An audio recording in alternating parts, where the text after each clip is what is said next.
Convening the regular meeting of August 13th, 2024. We're meeting in person today at the Port of Seattle via Microsoft Teams. Clerk Hart, please call the roll of all commissioners in attendance. Thank you. Commissioner Cho. Present. Present. Thank you. Commissioner Hasagawa. Present.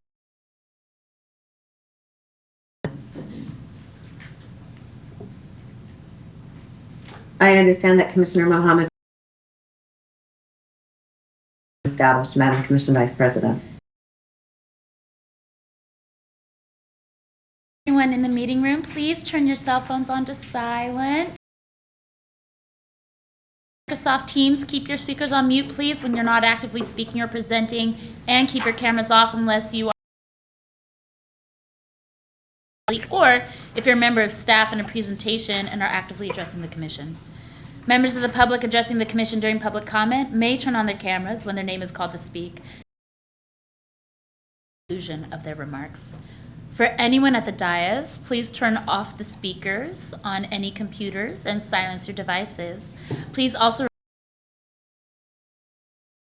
through the chair and wait to speak until you've been recognized. You'll turn your microphones on and off as needed. All of the items noted here will ensure a smooth today will be taken by the roll call method, so it's clear for anyone participating virtually how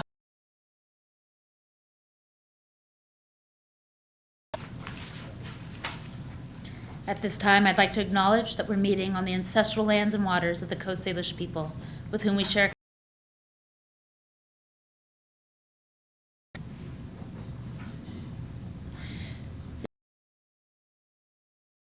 at any time on the Port's website and may be rebroadcast by King County Television. Now, please stand. I pledge allegiance to the flag of To the flag of the United States of America. One nation, indivisible, with liberty and justice for all. You may be seated.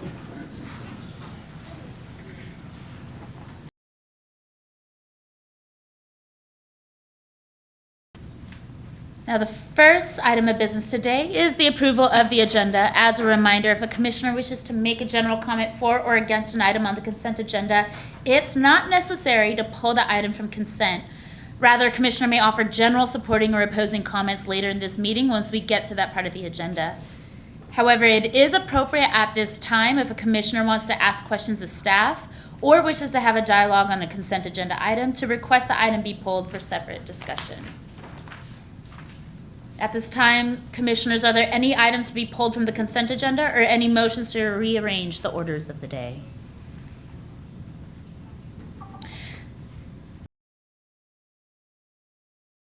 Approval of the agenda. Is there a motion to approve the agenda as presented? So moved. I see a verbal. Second. The motion's been made by Commissioner Cho. Any objections? Hearing none, the agenda is approved. Next on our agenda. Hasagawa. Yes, Commissioner Mohammed. Please note for the record, Commissioner Mohammed has officially joined the meeting. Thank you. Next on our agenda is the Executive Director's report. Executive Director Metrick, you have the floor. Thank you, Vice President Hasagawa. Good afternoon, Commissioners. I hope you've been having a good summer. If not, I hope you get a chance to do so with the cancellation of our second business meeting later this month. Instead of preparing for the Commission meeting, the staff will begin in earnest in an intensive 2-week period of internal budget presentations and reviews. This is a critical step as we review staff requests and align to port-wide priorities for 2025. Our financial performance for 2024 will lay the groundwork for our 2025 budget, and you will hear more about how our financial performance for the first half of the year informs our budgeting process later in today's meeting. Before discussing today's agenda, I have a few quick announcements to share.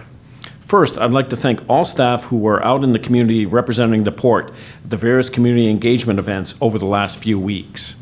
From Seafair, National Night Out, graduation ceremony at Anu, to the Duwamish River Festival, these engagements connect the port to the community and were well attended. Thank you to you, Commissioners, who joined us for many of these events. 4 more very popular events are now available for public registration. Ship-based tours of the Duwamish River in the Ballard Ship Canal and bus tours of the airport and cargo operations are being offered in September and October. Members of the community can sign up to attend on the upcoming events section of the port's website. I also want to highlight an upcoming event to support small businesses. On September 12th at McCaw Hall in Seattle, the port will join the largest one-day contracting event of the year. The 2024 Regional Contracting Forum connects small businesses to contracting representatives, prime contractors, and consultants in construction, architecture, and engineering fields. With more than 70 presenters in the exhibition hall, this is a valuable opportunity for businesses to connect to capital project opportunities. Thank you to all of our partners at the City of Seattle for organizing this forum. Staying with the theme of expanding equity in contracting, this month the port joined public agencies across the country by agreeing to sign the Equity in Infrastructure Pledge. We look forward in participating in the signing ceremony later this month. One major takeaway from reviewing the pledge is how far along our port is already in tangible steps to expand opportunities equitably to historically underserved. We can learn from our peers and look forward to joining this work. Lastly, in community updates, we are pleased to share that the port has completed its transition to PFAS-free foam in its fire trucks. We're also working towards possibly extending similar support to Bellingham. Commissioners, I cannot express how hard our teams and partners have been working during this record-breaking summer of operations. At the cruise terminals, our teams continue working with partners to improve every aspect of embarkation and disembarkation process, with a particular focus on safety and efficiency in ground transportation and shore power. In fact, I wanted to share that in July, 100% of shore-powered capable vessels plugged in at Terminal 91. To give you a sense of that scale, that is 25 out of 38 total calls plugged into shore power. As you can tell, we are well on our way to achieving our requirement of having every home port calls on shore power by 2020. Meeting that requirement. We're making great progress, and I'll bring an update on that project at our first meeting in September. At SEA, passenger volume in July was higher than any month in our airport's history. Amid this volume and ongoing construction, airport teams and our partners continue to deliver exceptional service amid all the work that's going on. Operations may look routine, but it does not make them simple, and it takes a lot of coordination. Some of the increased demand at the airport can be attributed to new international service offerings launching at SEA. On August 26, Starlux Airlines will begin its service from SEA to Taipei. Starlux announced its plans for this service in March of this year. Taiwan-based Starlux is a boutique international airline serving a total of 23 routes from Taiwan to the US, Japan, Macau, Vietnam, Thailand, Philippines, Malaysia, and Singapore. One very special note for this inaugural flight, the company's chairman will serve as its pilot of the aircraft coming in. Seattle will be Starlux's third United States destination, which says a great deal about the demand for access to this market in Taipei. With a Starlux flight, SEA offers 53 services to 33 international destinations on 27 different airlines. For those keeping track, this is the 6th new international service to launch at SEA in 2024. I have 2 more operational updates. Switching to economic development, the work of our Economic Development Division is critical to achieving the port's bottom line mission. As you know, our previous Managing Director of Economic Development, Dave McFadden, celebrated his last day in the office last week. And we are beginning in earnest the recruitment for that role this month. In the meantime, I've asked Carol Leese to serve as Acting Managing Director for the Economic Development Division. And I want to thank Kara for stepping up and the entire EDD team for ensuring continuity in our important EDD projects and programs. Commissioners, we reached a significant milestone in our sound insulation repair and replace pilot program this month. The port received 1,070 responses to our survey we sent to 3,200 homes near the airport. This month, we will also conduct a sample noise monitoring in 30 homes to provide additional information that we will use to correlate with the survey data. The team will compile and analyze the results this fall, ultimately preparing a final assessment report by the end of the year. The port also shared this update with the port's START group at its meeting this week. Moving to today's commission meeting, I'd like to highlight a few items on our agenda. Item 8D is requesting your authorization to begin a project that will replace over 700 linear feet of sanitary waste piping at our airport. Construction will occur during off-peak hours to avoid any interruptions and impacts to our tenants or customers. Item 8I is construction authorization for Concourse Low Voltage Program. Renewal and replacement of our low voltage electrical equipment such as panel boards, motor control centers, switchboards, meters, and more at the airport is critical for resiliency in our infrastructure. This equipment will power everything except for high-powered devices, and similar projects are underway in our main terminal as well as the parking garage. We'll be coming back to you with those as well. You'll hear about more of those in September. Item 8J is another infrastructure project. It's an action related to our Shoal Bay Marina X-Dock Rehabilitation Project. This project will remove and replace 20 creosote timber piles supporting the fixed pier and replace them with steel. Permitting delays and receiving only one bid have resulted in increased costs and require additional authority to proceed. All these projects, these are infrastructure upgrades. They may seem routine, operational for decades to come and are important. And we also have a one-year report out on the agenda as well of the revised delegation of authority. Executive Director Karen Goon. Commissioners, lastly, I want to recognize 2 notable individuals in my final comments here. The first is former Commissioner Claire Nordquist. This summer, the port lost one of its most impactful leaders, former Commissioner Claire Nordquist. Among his numerous accomplishments was his service at the port as a commissioner. As a port commissioner, he played a key role in the expansion of Sea-Tac Airport with the addition of the 3rd runway. His strategic vision attracted new airlines, boosting the airport's status as a major Pacific Northwest hub. Claire enjoyed the responsibilities and challenges of being a port commissioner during a really impactful time and the wonderful people that he met along the way. At this time, our thoughts and prayers are with his many friends at the port and his family. And lastly, as a point of privilege, I want to take a moment to recognize a very special employee here at the port, and that is Mr. Kenny Lyles. Kenny, can you join us up here, please?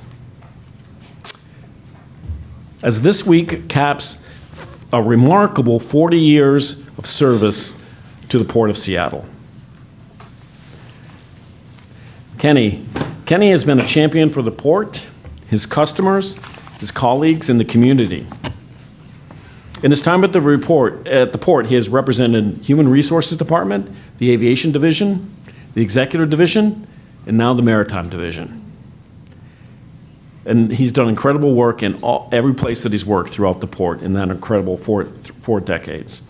And there are 3 things. There's many things that Kenny had a recognition event that I couldn't attend last week, but there are many things recognizing those 4 decades, and it's hard to summarize those. But let me just, during my time, over my 6.5 years serving with Kenny, I'd just like to highlight some things that Kenny has meant to me and what will be most remembered. And first is his leadership and fierce protection of the Fisherman's Terminal, operations-wise. the home of the North Pacific fishing fleet, would not be the jewel it is today, welcoming commercial fishermen in the community without Kenny's clear vision and strong hand. You know, I understand that you shared some stories of the conditions before you came, and those are really the improvements that if you saw the facility today, you would know. It's hard to imagine what it was before. So all I can say is that we're grateful for you for bringing this original asset back to the standing that it deserves and will serve us into the decades to come. And another thing I'd like to is a workforce development leader and equity leader at the port over those 4 decades. He's never been shy. Kenny, you've never been shy. Conversations as well. The port has not always been an easy place for people of color to work. Kenny has been instrumental in pushing leadership to acknowledge institutional bias, to model expanding opportunity, and building a pipeline of leaders throughout the port. Kenny, your mentorship has impacted dozens and dozens of employees.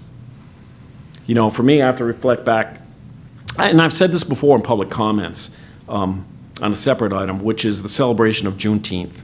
I remember with you as in your role as the president of Blacks in Government and talking to me about Juneteenth and really educating me about that, and then coming to understand and the excellent speakers that have been brought in by Big and every year to do that, to build upon the importance of Juneteenth and its impact on the community and how it should be known and celebrated by all.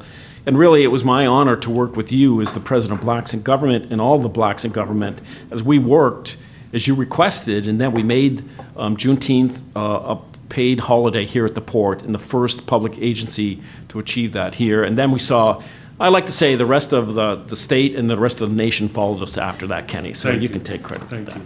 But it was really, I mean, on a personal level, you know, understanding, learning more about each time about that is something that I'll take away and always remember. And thank you for that. Thank you. For me.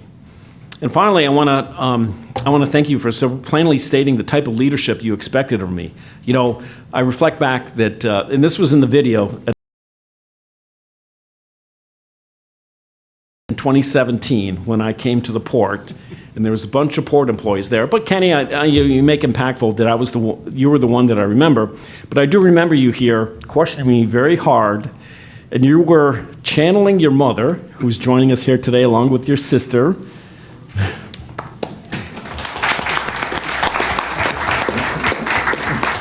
And you said you were getting hard questions from your mother about what's going on at the port. And you looked at me and said, are you going to do better if you get this job? Are you going to do better than that? And so I still remember that. I still remember that all the time. Affects our employees, but also how Inflexor, you know, brings people want to be proud of working at the port and the work that we do. And I think you've led by example, you know, and I think really you've left us with a charge in your performance about how to work hard and make the port the impactful organization that it is, and so that everyone that works at the port can be proud, and that everyone who knows somebody that works at the port and their families can be proud as well. And that's a legacy, I think, that you leave as well, and something that I always keep in mind too. And now that I've met your mother in person, I'll know that I'll have to keep thinking about that as we go forward into the future of knowing part of the port, you're always part of the port family. So I thank you for those 4 decades of hard work, and I hope to see you around in events going forward with the future. And so I know. Thank you.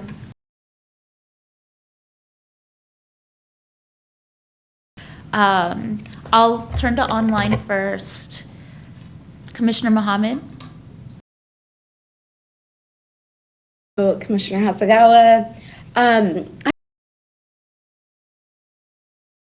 With you all in person, but I think many of you know I am on family leave right now. Said, Mr. Kenny, I do just want to take a moment to personally thank you for your incredible 40 years of service you've done at the Port of Seattle. Security along with the many other roles that you've taken on, has truly made an impact that will be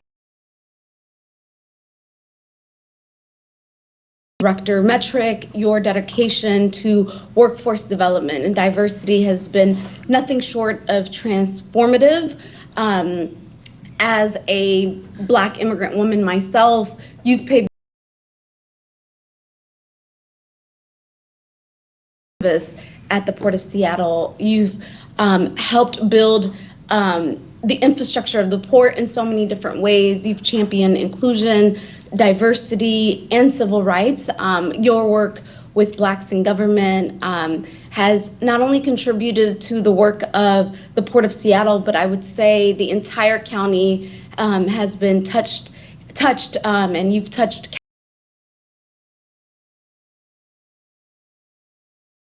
leaders like myself, our commissioners, other commissioners as well.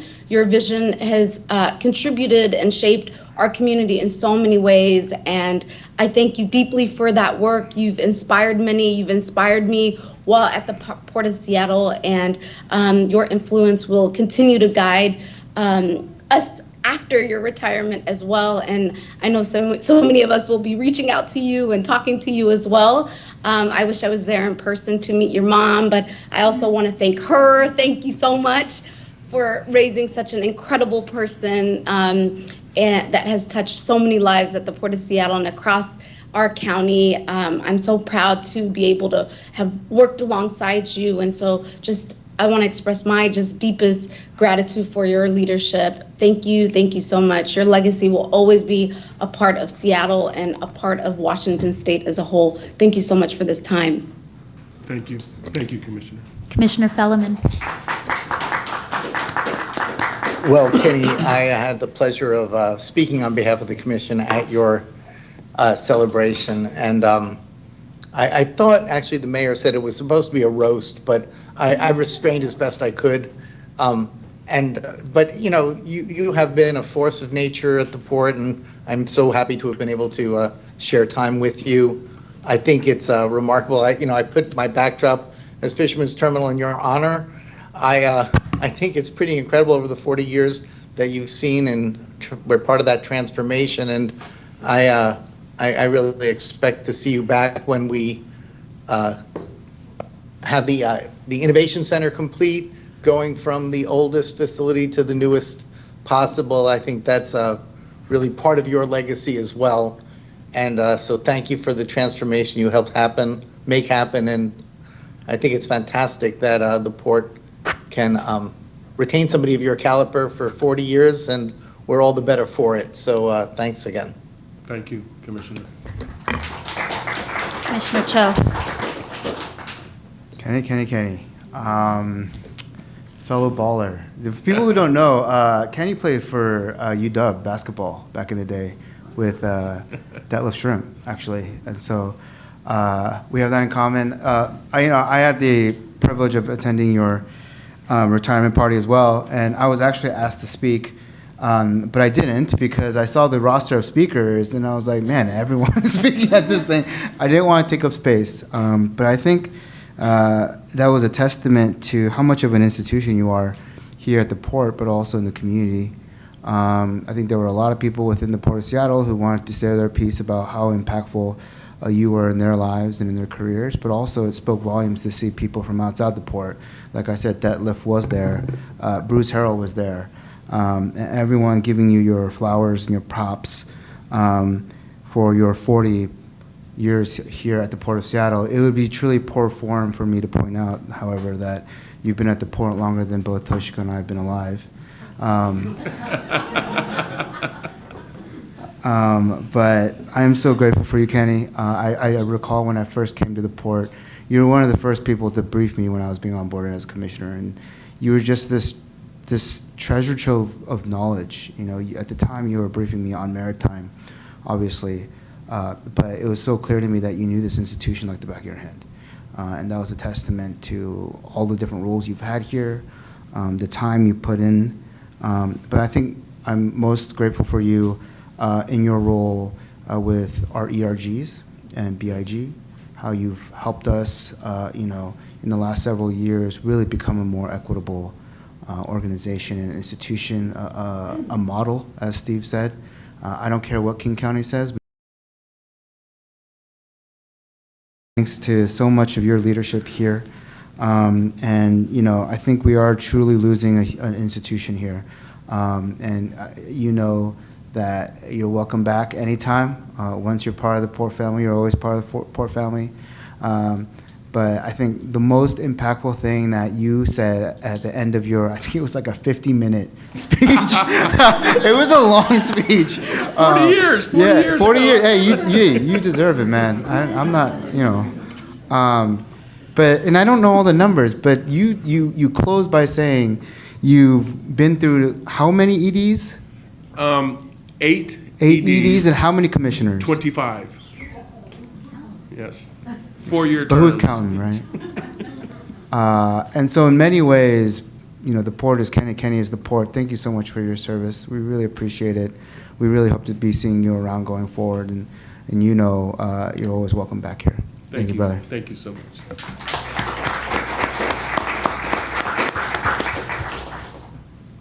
Well, the Port is losing its tallest figure, literally and figuratively. I think of my very, very, very first day. I had not yet assumed office, and you were there. Smile wide, you've embraced me, and you just let me know that that I belonged here. And I think of the number of commissioners that you've seen come and go, and I think of a 4-year term and how it's just this blip of an opportunity to hopefully do something meaningful. It is just it is the continuity, it's stepping into something in an effort that's existed long before I arrived and will go on long before we leave. I think of 40 years ago how different the world was. 1984.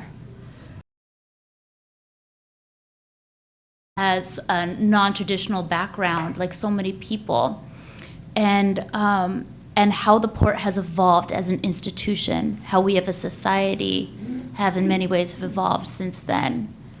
You're sitting here before us today, and you have tears in your eyes, Kenny, and I really do hope that they are tears of pride and tears of joy, because for 40 years you left nothing on the table. You made it count.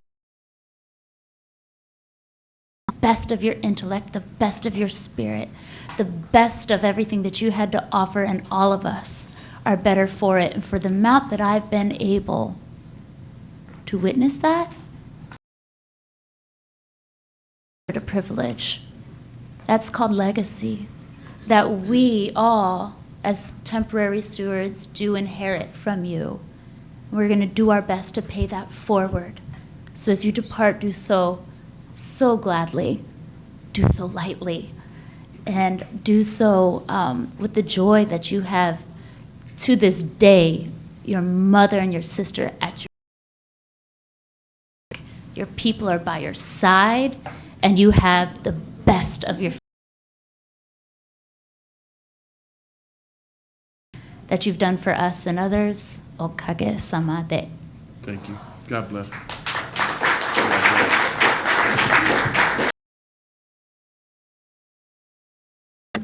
Not Right. 15 minutes, maybe, if you please. This is not a 15 minutes. Thank you so much. So I did prepare. But outside of these remarks, I just want to start off by saying, first of all, congratulations, Commissioner Hamdi Mohammed, on the birth of your new child. Phenomenal. And I told you during one of our Black History Month events that I recall driving down the central hub of the Central District in Seattle, and I saw a campaign sign that said Hamdi Mohammed for Port Commissioner. And I had to take a double take because I thought I was seeing things. And I almost ran up on the curb. And I'm like, you gotta be kidding me. God bless. Oh, this is unbelievable. She was running for Port Commission. the first Muslim in the state of Washington. My family jazzed up. I mean, whenever it comes voting season, they always seek me out to say, who do I vote for the Port of Seattle? So thank you and congratulations. I want to thank you for your partnership in the work of the port, your diehard love of what we do, the environment. Had a chance to tour Europe Western Europe with Commissioner Fellerman, and he's a handful of people. I could say that now because I'm leaving. I so enjoyed our moments together, but I know that you are a commissioner like none other. I'm going to vote for you next time around. So at my farewell, I told a brief story of a basketball game at Climate Pledge Arena called Champions of Change, and our own Commissioner Sam Cho was playing in the game.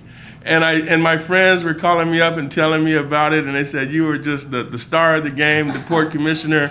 And I follow you on social media game, and you were videoing you're practicing your jump shot. And I was talking to my friends, and I told them, I said, you know what, he has the best jump shot in the history. And said, yeah, he's the only commissioner to ever have a jump shot. So, I'll take it. but we do have something in common. And Commissioner Hasagawa, as I introduce you to my mom, they voted for your father from day one, as I have, and the apple doesn't fall far from the tree. I saw a commission meeting and I saw your sleeve that you wear proudly, as you are today. I've been dying to ask you the semblance of that sleeve, but you are be proud of wearing a sleeve, and God bless you. Congratulations on the birth of your child, which this is a majority BIPOC commission. I never thought I would see the day. And I was like, thank you, Jesus. You do answer. In 1984, this was not the same port that we have today. But we are blessed to have you all today. Commissioner Calkins is not here to join us. Off into Seattle, and he's an entrepreneur out there. And so this is a commission. I want to give my gratitude and appreciation for our commissioners. So thank you very much for your work. Okay, so I'm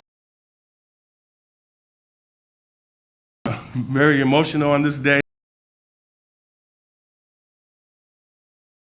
Years of service at the Port of Seattle. I have as my guest my sister. My mother has been my invite 5 years over the past.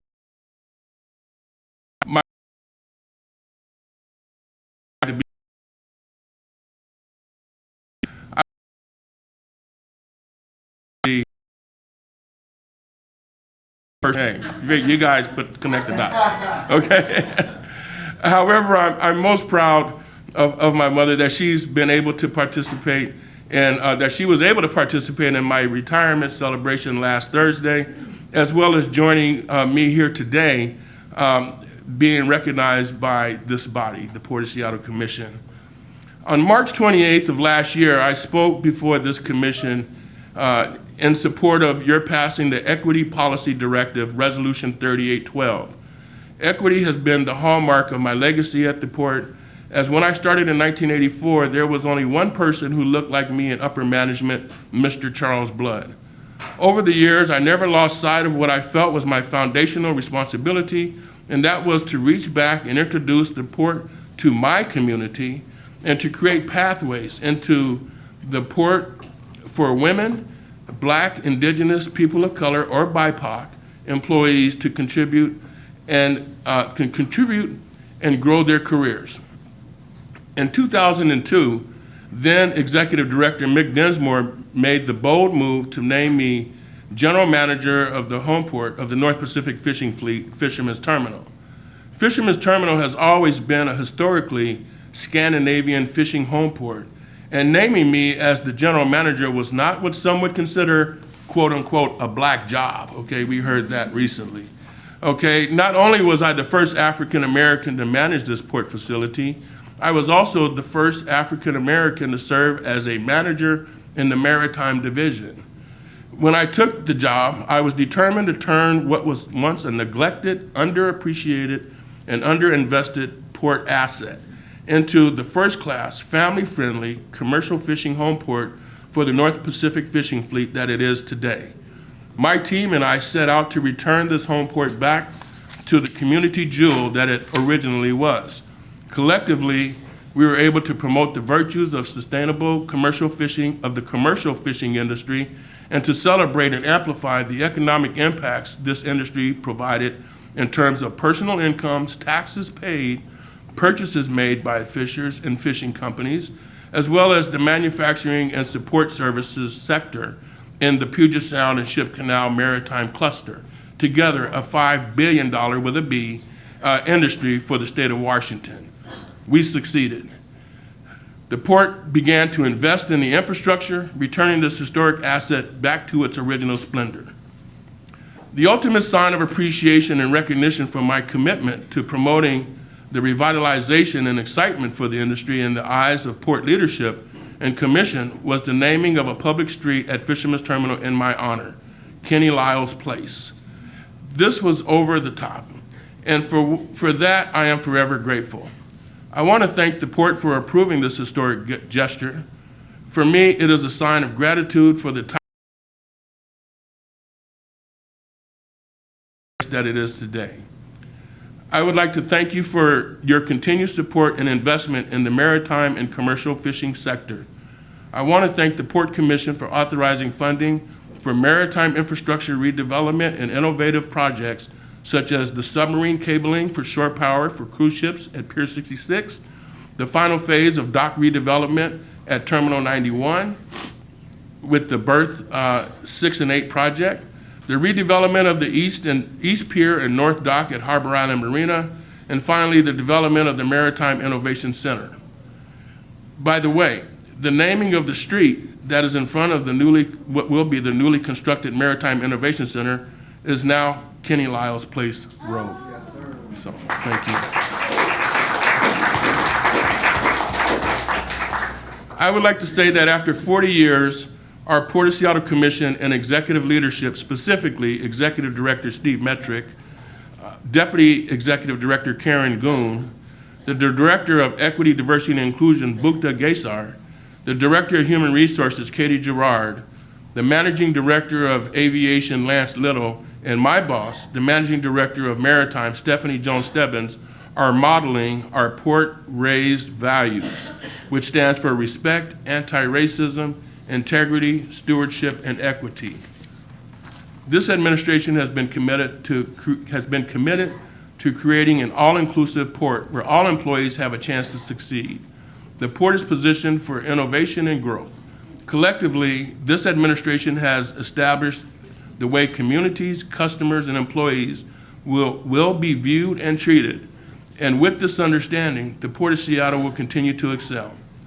Finally, I would like to say that a career in public service has been rewarding. My experience as a servant leader satisfied my desire to give back to my community in many ways. I've been able to uplift many from my community who look like me, having grown up in Seattle, had little to no exposure to this great organization. The port allowed me to be the representative for all things commercial fishing and commercial maritime. I was given the platform to advocate on behalf of that industry and champion all that it represented. In the end, I was recognized for my service to the community last Thursday at my celebration, today in public session, and in perpetuity on the docks at a place I will always hold near and dear to my heart, the home port of the North Pacific Fishing Fleet, Fisherman's Terminal, and the Northwest Maritime Industry. Thank you very much.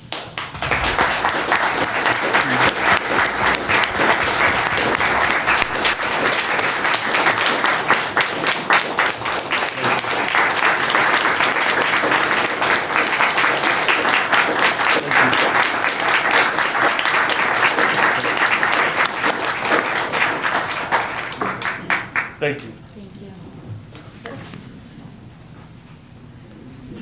Thank you, Director Lyles.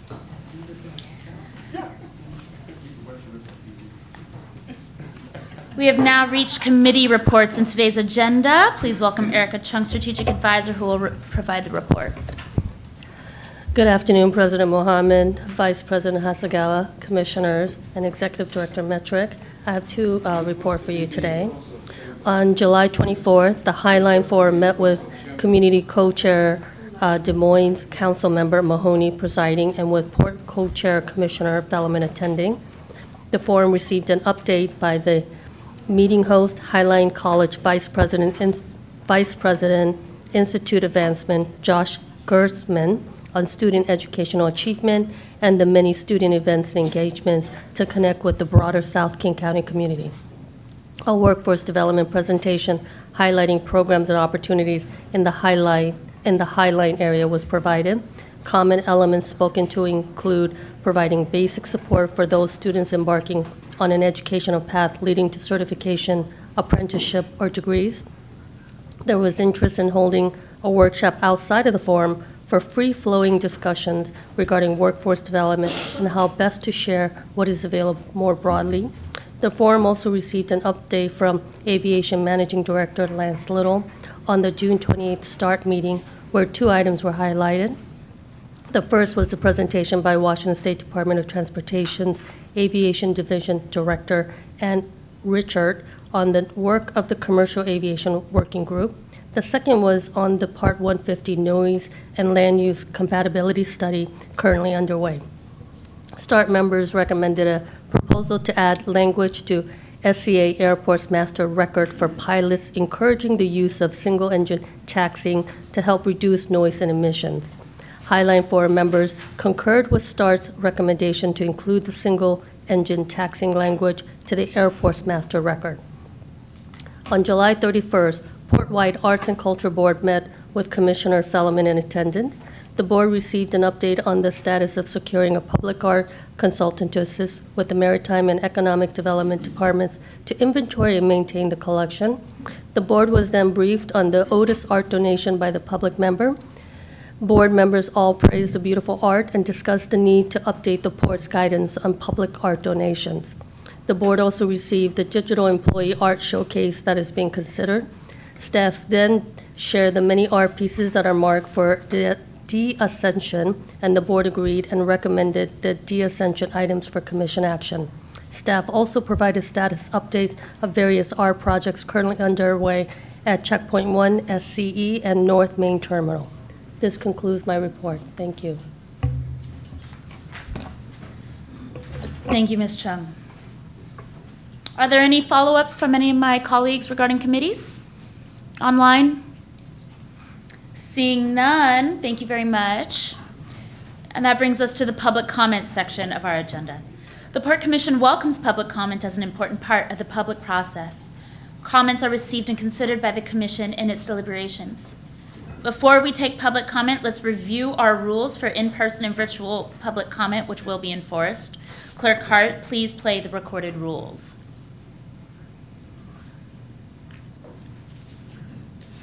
The Port of Seattle Commission welcomes you to our meeting today. As noted, public comment is an important part of the public process, and the Port of Seattle Commission thanks you for joining us. Before proceeding, we will overview the rules governing public comment for your general information. Each speaker will have 2 minutes to speak unless otherwise revised by the presiding officer for the purposes of meeting efficiency, and the speaker shall keep their remarks within the allotted time provided. A timer will appear on the screen, and a buzzer will sound at the end of the speaker's comment period.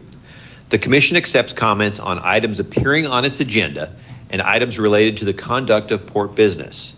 The presiding officer will ask speakers to limit their comments to these topics. This rule applies to both introductory and concluding remarks. Disruptions of Commission public meetings are prohibited. General disruptions include, but are not limited to, the following: speaking before being recognized by the presiding officer, holding or placing banners and signs in the meeting room in a way that endangers others or obstructs the flow of people or view of others at the meeting, intentionally disrupting, disturbing, or otherwise impeding attendance or participation at a meeting, refusing to follow the direction of the presiding officer or security personnel, attempting to use the comment time for purposeful delay without conveying a discernible message, using the comment period to assist in a campaign for election of any person to any office or for the promotion of or opposition to any ballot proposition except when addressing action being taken by the commission on a ballot proposition appearing on its agenda, directing public comments to the audience, engaging in abusive or harassing behavior, including but not limited to color, national origin, ancestry, religion, disability, pregnancy, sex, gender, sexual orientation, transgender status, marital status, or any other category protected by law. Gestures, assaults, or other threatening behavior. For safety purposes, individuals are asked not to physically approach commissioners or staff at the meeting table during the meeting. Individuals may provide written public comment before or after the meeting, and in addition, speakers may offer written materials to the commission clerk for distribution during their testimony to the commission. A detailed list of the public. If a meeting is disrupted by an individual in attendance in the meeting room or by an individual providing public comment in person or virtually, the port will impose progressive consequences that may result in exclusion from record. The clerk has a list of those prepared to speak.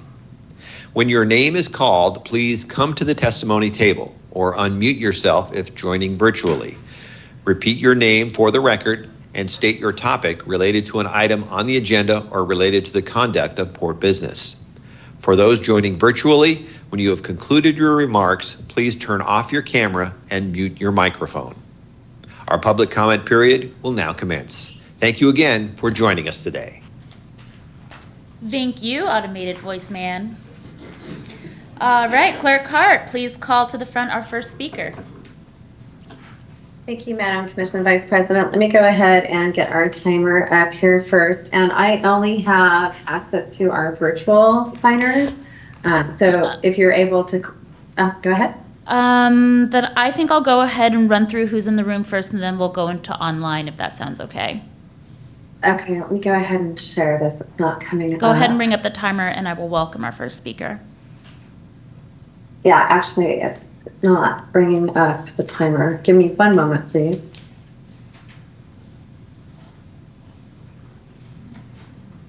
There we go.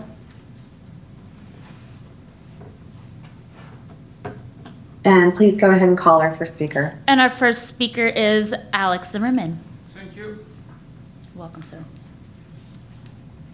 Alex, please go ahead and restate your name for the record and your topic that you're speaking about today related to the conduct of port business or an agenda item. Thank you. Yeah, it's okay, no problem. Yeah, my name Alex Zimmerman. Yeah, and I want to speak something about what is absolutely unique. Yeah, about this $44 million, what is you lose to one man, you know what is mean in case what is very unique. Alex, I'm sorry, I'm going to stop you. Alex, can you please state your topic that you're speaking about today or your agenda item? Yes, exactly. I speak about this. My name Alex Zimmerman. I spoke about case what is you lose to one man, your man, policeman, for my understanding, for $44 million. It's very unique case. It's exactly what is I want to speak. It's your business. It's mean you doing bad business because you lose $44 million people money. So it's okay to talk about this? So I want to explain to you why this happened. Because we don't have here people like this black man who work for 40 years. This is exactly what is we need here. We need people who work for port. They supposed to be in commission meeting. I never see this and I come for many years here. Why? Why is this baby here? You know what this mean? What is don't have experience ever with private business. Men who 40 years working in port, you know what this mean. Similar in black, exactly very important, you know what this mean. Because he represent minority. You're not minority. You are bureaucrat, primitive. 4 people, very belong to minority? No, you are joking me. You're not a minority. You're acting like a fascist. like a Nazi Gestapo, and I told you this many times, with your rules, what is don't give chance speak about this. So my question right now, where is this will be stopping? In Seattle, 750, maybe Tacoma too, 750,000 idiots start elect people who work for port. We need people who work for business people. It's my professional opinion. We don't have this. They nobody. They IQ maybe close to 60.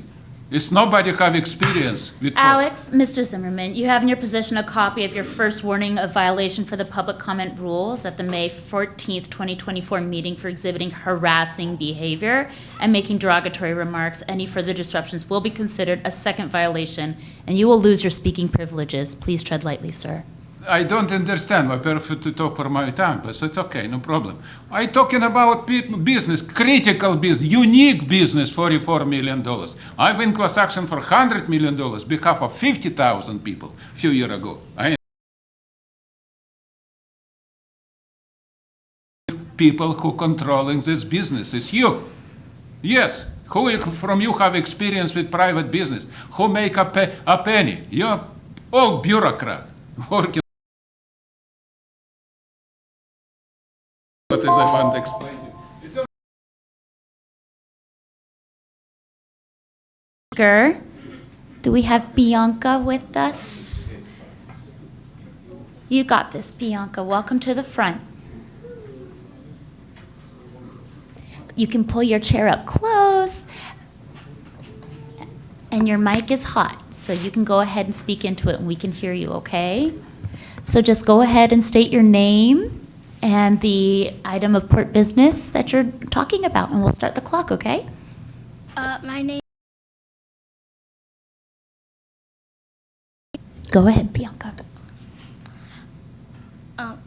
Wait. Clerk Hart, please pause the clock and start it over.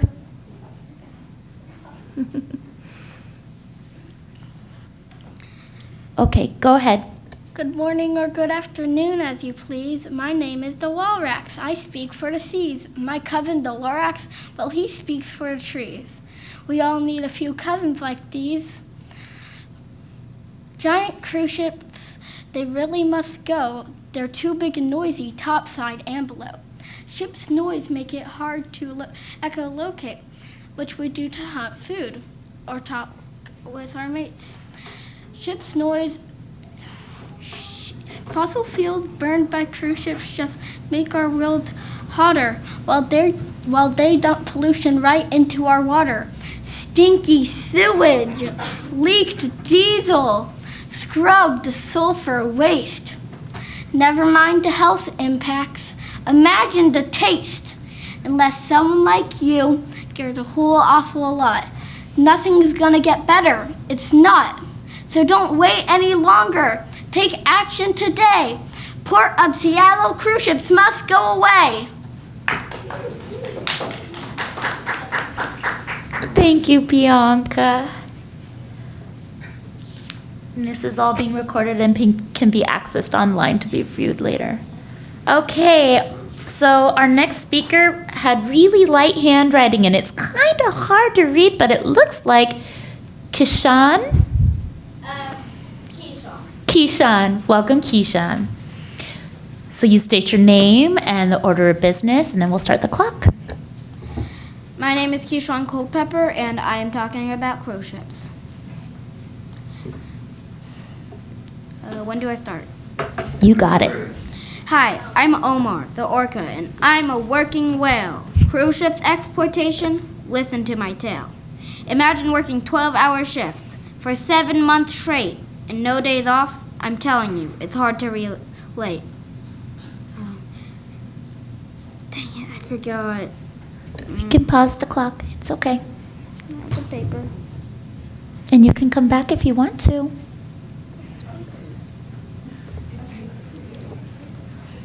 Would you like me to restart the clock, Madam Commission Vice President? No, it's okay. We're paused. We'll start Okay, when thank you. Keyshawn is ready.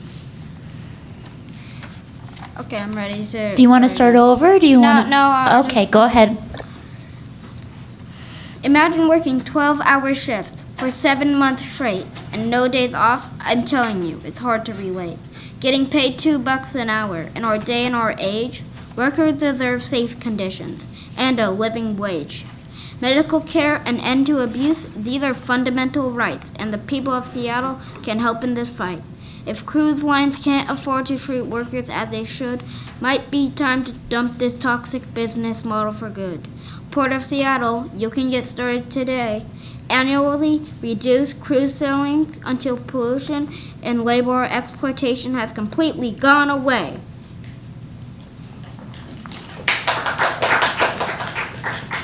Thank you, Keyshawn. And our next speaker is Sanaya. Come on up, Sanaya. Say your name and the order of business, and we'll start the clock. My name is Sanaya, and I'm 10 years old, and I will be speaking about cruise ships also. Good morning, dearest relatives. How are we feeling today? I'm Dr. Dolphin with very important things to say. This planet is our only home where we eat, sleep, work, and play. To keep it safe, polluting cruise ships have to go away. Cruise ships have smokestacks spewing poison all around the clock, harmful to communities and workers near the dock. There are toxins and carcinogens and particulate matter. To breathe these in just makes our health in medical terms get badder. There are small towns in Alaska where the views are so exquisite. On summer days, as many as 5 cruise ships come to visit. That means 5 times more pollution, 5 times more crowds and noise. Where's the fresh air, peace and quiet that people here enjoy? You can't see the greenhouse gases these cruise ships produce, but they fuel the climate crisis we're all fighting to reduce. Droughts, heat waves, wildfires, when smoke hits intense, flooding, crop failure, extreme weather events. The costs of this toxic industry are too high, a price we cannot pay. Send the Port of Seattle a message. Toxic cruise ships must go away. Thank you, Sanaya. Okay, our next speaker is Adele. Come on up, Adele. So Adele, say your name and the topic of business, and then we'll start the clock. My name is Adele, and the topic of business is cruise ships. Sadly, people could not be here today to do their speeches, but they sent us drawings, so I will show you them.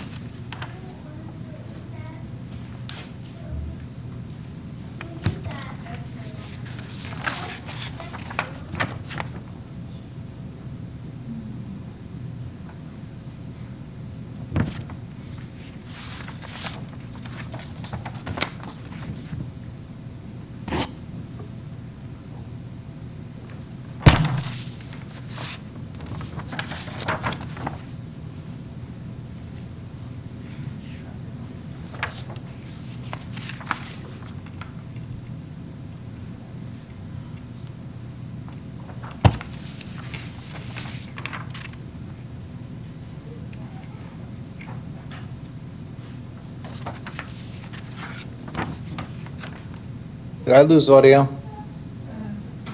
They're just There's showing no audio. pictures, visual only. Watch the feed.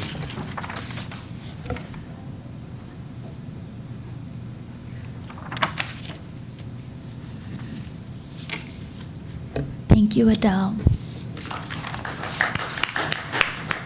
Our next speaker is Ayana from the Pa Cost Kids.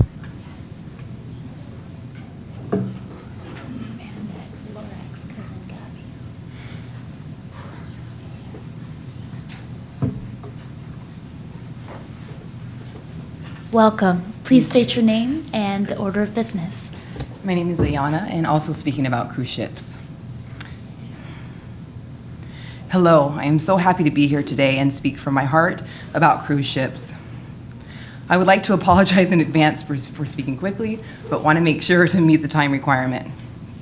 Good afternoon, everyone, especially esteemed members of the Seattle Port Commission, Ms. Hasagawa, Mr. Feldman, Ms. Mohammed, Mr. Cho, and Mr. Calkins. My name is Ayana, and I stand before you as a nurse concerned for the health of my community and as a proud mother and business partner of a remarkable young environmentalist, my daughter Sanaya, who spoke in the dolphin suit.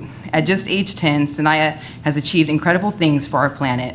She started Podcast Kids, published a book, spoken to Seattle City Council about the tree ordinance to protect our trees, helped save the trees of Dead Horse Canyon in Seattle, planted trees with Mayor Harold, and rallied this spring with other youth to protect our seas. Sanaya's mission is simple yet profound, to make kids and the earth possum, as she says. Working to create a network of Earth heroes is her mission. Today, Port Commission, I want to applaud the green initiatives that you've undertaken.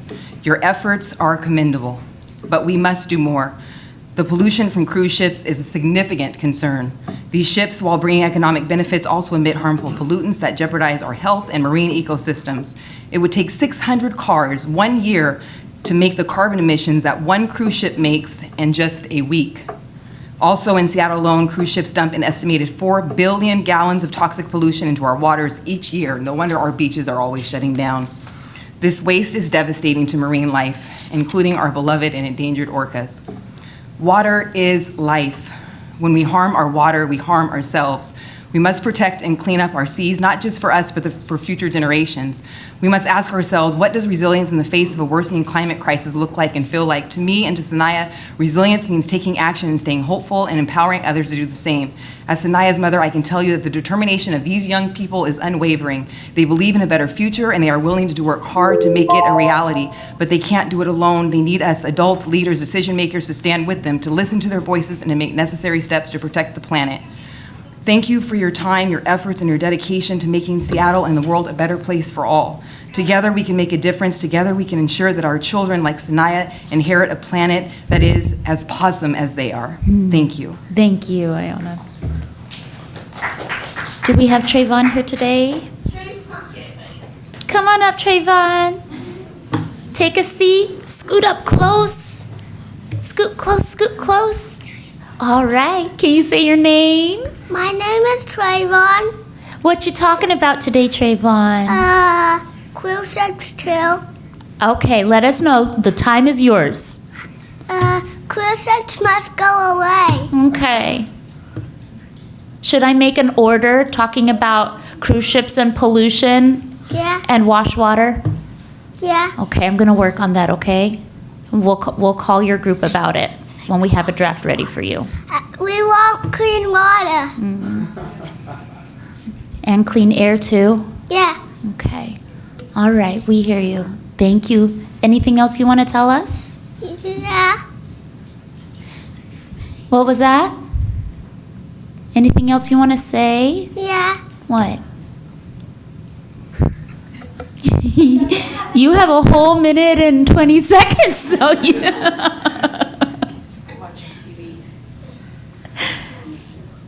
It's distracting when you're on TV in the background, huh? We don't need more cruise ships. Okay. Thank you. Thank you.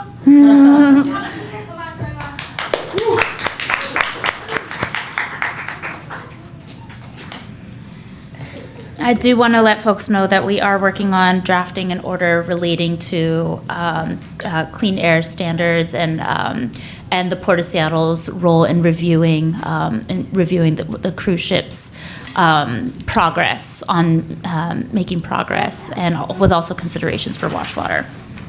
Next speaker is Iris Antman. Welcome back, Ms. Iris.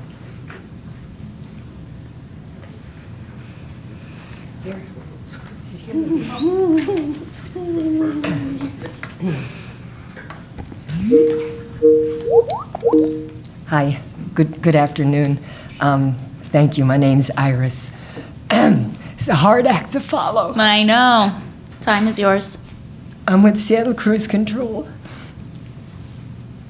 I've never cried here before until these kids brought me to tears, and I saw you wiping your eyes as well. I'm here to comment on the harms of cruise. I mean, you know, listening to Mr. Lyles speak, and all of you speak about him, you know, you guys are good. You have good hearts. But you're neglecting the environmental sustainability part of your jobs. I know it's a business model, but it has to change. We don't have any more time, and you have power and the responsibility to do what you can do. We all work in our spheres. You know, my sphere is to come here and to go to city council meetings and to talk about what we need to do.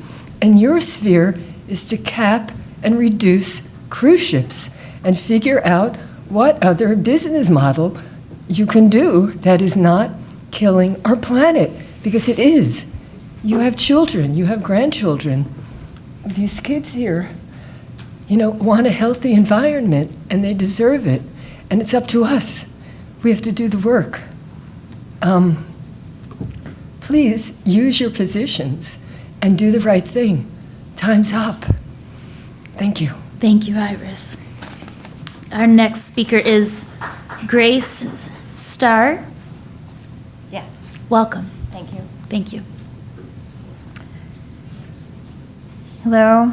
Thank you to the Port Commission for Your sharing. name and the topic, please. Pardon. Yes. Grace Starr. The topic is the cruise ships. Thank you for sharing your space with the community today. My name is Grace Starr. I'm the chair of Climate Action Families. I'm a mother of 2 children, 12 and 18, and a member of the Seattle chapter of Climate Action Families. I'm here today to express my deep concern about the impact of the cruise industry on our families, our environment, and our future, and appeal to your commitment to make your time here truly meaningful. In my role, I engage with many parents and families across the Puget Sound region who are concerned about climate and the environment and their health, and have witnessed the devastating health effects of our rapidly deteriorating air quality. Families living near the airport are already burdened by pollution from air travel. They now face even greater risks due to thousands of additional flights that serve the cruise industry alone. The University of Washington has found that ultrafine particles linked to air travel significantly increase the health impact of pollution within a 10-mile radius of the airport, leading to serious conditions such as cancer, heart disease, and lung disease, including childhood asthma. We've witnessed many of these diseases among our community within this organization for the people who are living within that 10-mile radius. And I don't think I need to remind you that this disproportionately affects BIPOC families. It is beyond hypocritical and devastating for a city like Seattle, which is so intentionally transitioning to clean energy, to allow itself to be leveraged by this industry for its gross amounts of pollution. We've worked to be a model, but this industry makes us a mockery. We are guilty of erasing decades of progress that Seattleites have spent lifetimes on to reduce our emissions and be accountable for our contribution to global heating and its effects. To assume it can be no other way is the highest failure of our responsibility as adults and guardians of our precious resources. I urge the Port of Seattle to take immediate action to reduce the number of cruise sailings each year. The health of our families, the future of our children, and the integrity of our city depend on it. Thank you. Thank you, Grace. Our next speaker is Anne Marie Dooley. Welcome, Anne Marie. Your name and the topic. Whenever you're ready, and the clock will start. My name is Anne Marie Dooley. I am a doctor and a member of Washington Physicians for Social Responsibility. I want to thank the commissioners today for allowing me to speak on the negative public health impacts of cruise ships. You already heard many of them, the increased carbon emissions, air pollution. You know, this was the hottest summer that we've had in Seattle history on days over 80 degrees Fahrenheit. We've seen wildfires endangering a European city.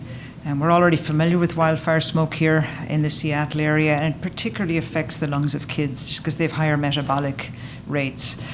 The port talks a good talk about greening our cruise ship industry, but words are fairly easy. The action is really the hard part, and that requires courage, and courage to sometimes stand up to business interests that want to maintain the cruise ship sailings that we have. Let me tell you about some courage I saw last week in the city of Bellevue where I work. The Bellevue City Council is trying to make things better for people, for active transportation, reduce the amount of space that cars occupy.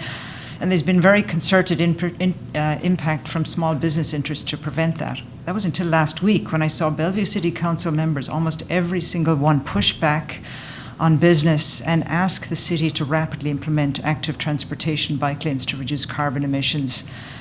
I don't see that courage yet on our port commissioners, but not yet. But I did hear previously port employees and commissioners speak about how proud they are of their work and their families. And that really means reducing the space that cruise ships occupy, reducing sailings, reducing carbon emissions.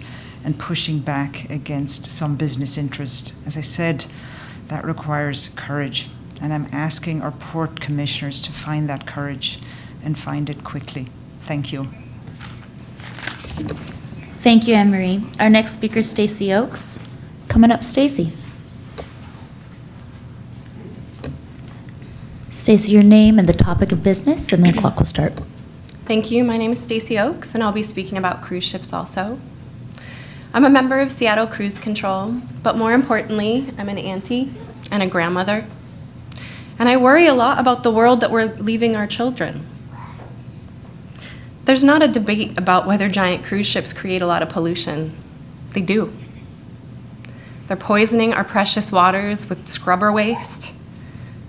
They're creating toxic air for our neighbors, and they're guzzling fossil fuels at a rate that is sending us full speed ahead towards climate catastrophe. The question before you as commissioners isn't whether the cruise industry is harmful. The question before you is whether protecting our water, our health, our ecosystems, and a livable planet is more important than disrupting an industry. I think a lot about what kind of ancestor I want to be. And maybe if all of you thought about that question as future ancestors, the answer would be pretty easy because it's obvious, right?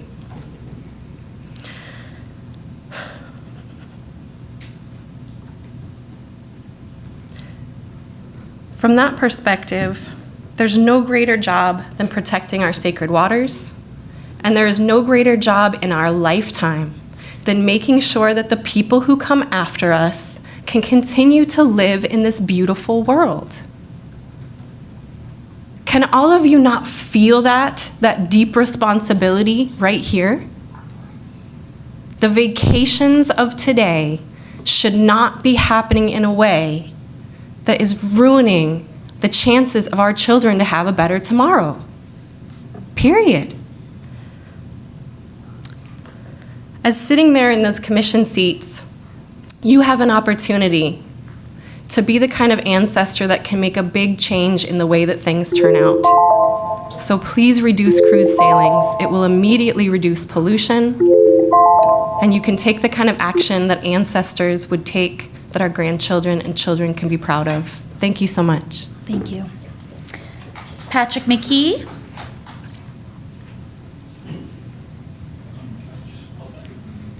Okay, not today. Andrea O'Farrell. Welcome, Andrea.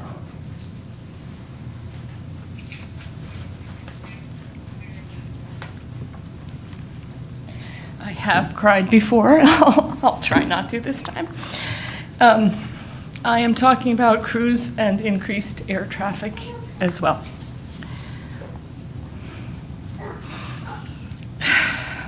Ancient Mayan civilizations outstripped their resources through intensive agriculture.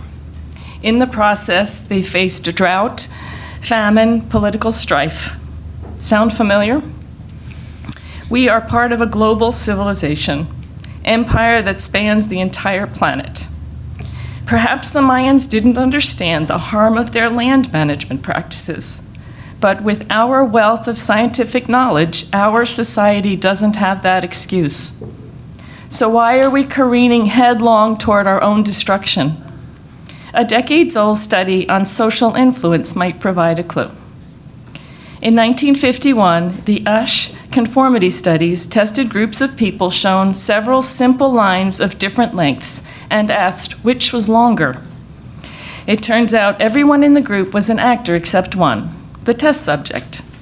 Despite the group's answers being blatantly incorrect, an astonishingly high percentage of test subjects gave answers that matched whatever the group said. Group authority is a powerful force. We are socially conditioned to go along with whatever everybody else is doing, even when we can see that what everybody else is doing is wrong. This social survival trait could also be leading us to our doom. As J. Krishnamurti said, it's no measure of mental health to be well adjusted to a profoundly sick society. And if anything should be obvious by now, our society is profoundly sick. If the port's or group authority doesn't see that continued expansion is a problem, I say to heck with social conformity. Depending on continued expansion of cruise and air travel is wrong. Thank you. Thank you. That concludes our sign-ups for today. Is there anybody else in the room who'd like to make public comment? Madam Commission Vice President, we do have our 3 that have signed up virtually. I'm not seeing anybody else in person, so we'll move to virtual. And would you like me to read those names, Madam Commission Vice President?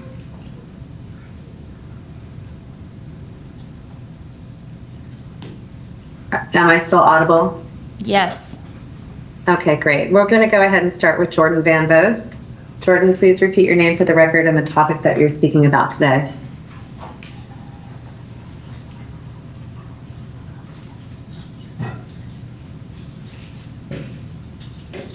Jordan, if you're still on the line with us, it's *6 to unmute. Okay, and we'll move on to Wade Phillips. Wade, if you could please restate your name for the record and your topic related to the conduct of court business or your agenda item, and then we'll start the timer. Hi, sure thing. My name is Wade Phillips. I'd also like to speak to the cruise industry and Port of Seattle's Green Corridor plan. Go ahead. Thank you. Hi, yeah, thanks for having me. I'm a public sector wastewater engineer. I'm also a member of Seattle's chapter of the International Coalition for Human Rights in the Philippines. I would really urge the port to really listen to the testimony and the public comments that you're hearing today. And I see it reflected in the port's own sustainability plans, where there's things in this green corridor noting climate urgency and noting a recognition that zero greenhouse gas emissions maritime future is coming. I don't see any plans on this document about reducing the number of fossil fuel cruise ships that are coming into our ports.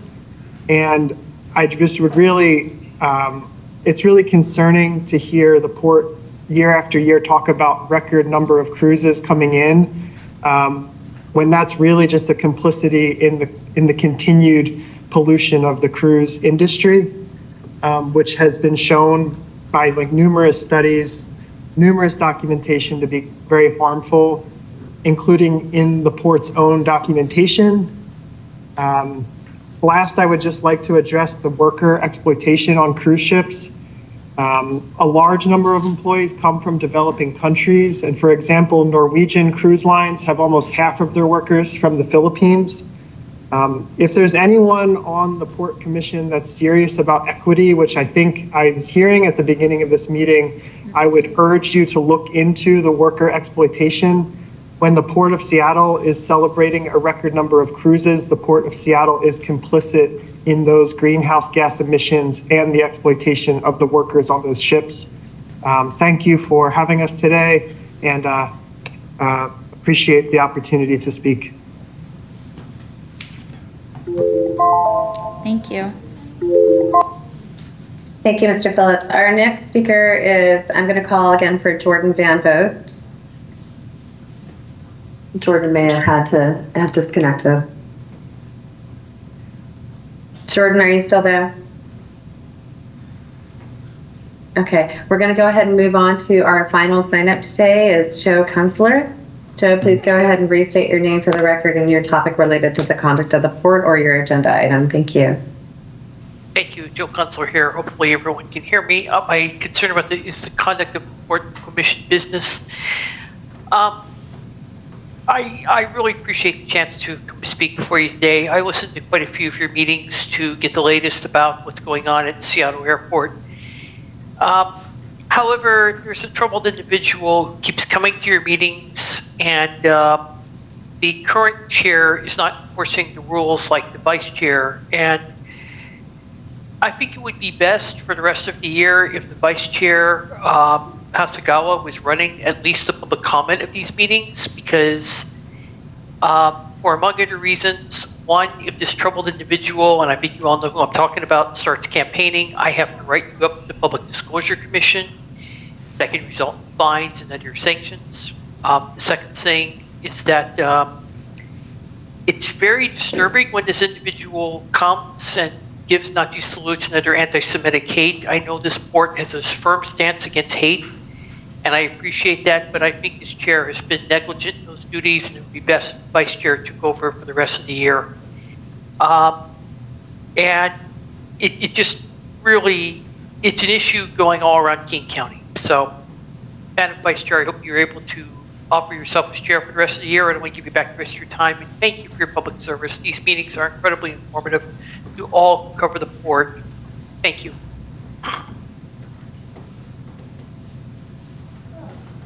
Thank you, Mr. Kunstler. And Madam Commission Vice President, I'm going to go ahead and call for Jordan Van Vost again. I understand that he's still on the line with us, but might be having some connection issues.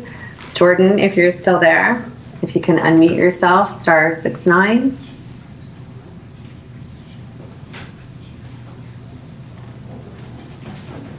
Sorry, that might just be *6.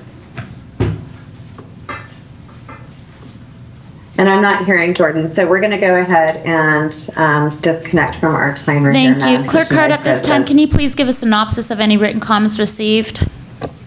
I certainly can. And bear with me, we've had 14 written comments submitted here today, so I'll run through these very quickly. Madam Commission Vice President, members of the Commission, and Executive Director Metric, these have been previously distributed to all commissioners and will become a part of the meeting record today.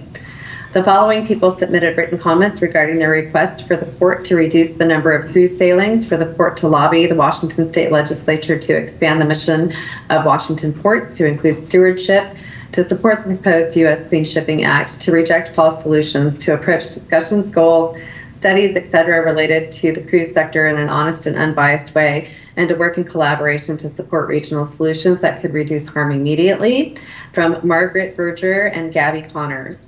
The following people asked the Commission to pay close attention to the public youth testimony at the August 13th Commission meeting and noted that the Commission's response could make a big difference in their lives, protect their future, and that the port can curtail cruise sailings to help save air, water, and marine life. This is from Peggy Prince, Ann Croker, and Richard Lee. The following person stated that tourism should not be prioritized over life and asked the port to reduce or eliminate cruise ship activity in Seattle. This is from Carla Salter. The following person submitted comments opposing cruise ship pollution on climate and water, stated that many cruise workers are not paid enough or treated well, and opined that cruise tourists can harm the communities they visit. This is Mark Smason. The following person stated that cruise ships should be regulated more strictly to protect waterways and air quality, communities, and workers, from Gordon Doss Adams and Mars Cabot. Vicki Coons from the organization Fair Sailing submitted written comments explaining the group's purpose and scope and spoke to Victoria Cruise Ships Terminal's waste transfer facility adjacent to residential neighborhoods and a concern of local residents in the offloading of solid and liquid materials on the last night of ships' visits to Victoria before returning to Seattle, stating that waste volumes of Victoria appear to have increased since 2019. Vicki poses questions to the Port of Seattle in her writing regarding cruise ships on the Alaska itinerary. The following person stated that the port needs to limit the number of cruise ships coming to Seattle in an effort to protect the climate. This is from Ann Miller and Jared Howe. And the following person wrote regarding environmental damage caused by cruise ships and stated that the number of sailings should be reduced until they no longer pollute air, water, and climate. This is Jason Lee. Joe Kunstler also submitted written comments supporting his spoken comments here today. And that concludes the written comments received today. And we will reach out to Mr. Van Vost to try to get his written comments, and we'll include those in the record as well if he wishes to submit them. Thank you very much, And Clerk Hart. You're welcome. Hearing no further public testimony, we'll move on to the consent agenda. Items on the consent agenda are considered routine and will be adopted by one motion. Items removed from the consent agenda will be considered separately immediately after adoption of the remaining consent agenda items. At this time, the chair will entertain a motion to approve the consent agenda covering items 8A, B, C, D, E, F, G, H, I, and 8J. So moved. Second. The motion has been made by Commissioner Cho and seconded by Commissioner Mohammed. Commissioners, are there any general comments regarding consent agenda items? Seeing none. Commissioners, please say aye or nay when your name is called for approval of the consent agenda. For approval of consent agenda, beginning with Commissioner Cho. Aye. Thank you. Commissioner Feldman. Aye. Thank you. Commissioner Hasagawa. Aye. Thank you. Commissioner Mohammed. Aye. Thank you. 4 ayes, 0 nays for this item. Thank you very much. The motion passes. Moving on in the agenda, we have no new business items today, so we'll go directly to the presentations of staff and reports. Clerk Hart, please read the first item into the record. Executive Director Metrick will then introduce it.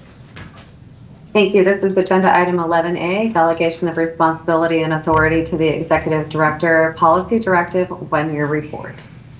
Commissioners, in January 2023, you approved an increased delegation of authority and responsibility for projects up to $2 million. Prior to that, the monetary limits in that policy directive had not been substantially reviewed or updated since 2009. This has only been modified once in the past 26 years. This presentation will cover how things are going since passage of that resolution last year and what the Commission can look forward to seeing from our internal audit process later this year.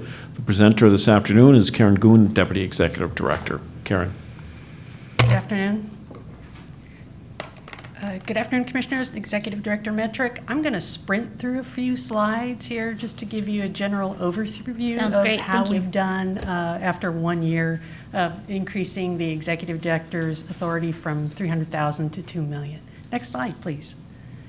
So this is a little bit of background of how the increase in delegation came about, and Section 3 of the resolution specifically asks that we come back after 1 year. The process was developed from input with various members of the port, and the software program was launched in May of 2023. The presentation today will be reviewing data from May of 23 to May 24. Bottom line up front, we had 97 requests submitted. 85 of the 97 requests were between 1.5 and 1.9 million. And at that same duration, there were 26 items ranging from 2 million to 4.9, which were included on the consent agenda during that same time frame. Next slide, please. These are the types of items that are eligible for the ED delegation process. I won't read them all, but that gives you kind of an overview of what we generally see of those 97 items that I referred to. Next slide, please. Items not eligible for the ED delegation process, including commission items, items that the commission has expressed prior interest in. And this is one of the items that I lean heavily on Chief of Staff Aaron Pritchard for, in letting me know whether there's a history of commission interest, and if so, it gets pulled. That item will get pulled off and put on consent. The other item not eligible is surplus items over $22,000 in value. That is a resolution that's adopted at the end of every year, authorizing the executive director a certain amount to be able to surplus. Next slide, please. This is an overview of the ED delegation process. It's very tiny print. I won't read it. It does say in that fourth box about how the ED delegation process includes a review by the Chief of Staff and in terms of whether or not the commission has expressed prior interest in an item. I also get input from finance and legal, and as well as I provide a heads up to CPO if there are items that are subsequently going to be going through a procurement process. Next slide, please. This is an overview that shows kind of a division by category of the types of the request, and this only deals with the 97 that came in. Next slide, please. This shows you where we have been posting on the commission agenda on the first meeting of the month, the items that go through the ED delegation process. The memo typically indicates the name of the request and the amount of the request. Next slide, please. This is our web page, our public-facing web page, where most of the CPO activity regarding contracts that are publicly competitively procured can be found by the public if they're wanting to know contract activity. Next slide, please. These are two boxes or two reports that our business intelligence group came up with that show the commission agenda activity in 2022 and 2023. I showed this just to kind of open the conversation at a later date as to the impact of the ED delegation process. As you can see, the consent items did go down, but the other action and briefings didn't really change too much. So next slide, please. Next steps is our internal audit. We'll be conducting a review in the fourth quarter of the process as required by Resolution 3810. We'll be continuing to track user experience and looking for an opportunity to create efficiencies in the existing process.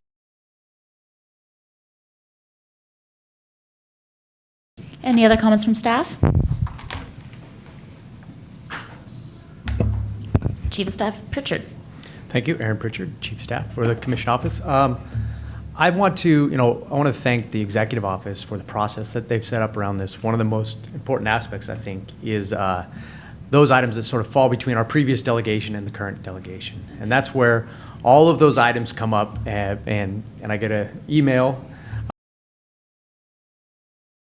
Is this something that you think Commissioner would like to consider? 98% of those are no, right? They're technical, they're out of the ordinary, and the Commissioner has not spoken or an order or even just general interest expressed on those items. We said I'd either ask a few questions to clarify, making sure I understand what those items are, so I get direct access to subject matter experts. And I've gone pretty deep and gone over days and weeks asking questions to ensure I understood what Commission interest might be. But overall, that process has worked very well for consideration by the Commission President to make a determination whether that should come forward or whether it should go in the ED remarks. I think you've both experienced that in Look Ahead, as well as Commissioner Mohammed. And then we've had maybe a very few items that we've actually brought forward for Commission approval.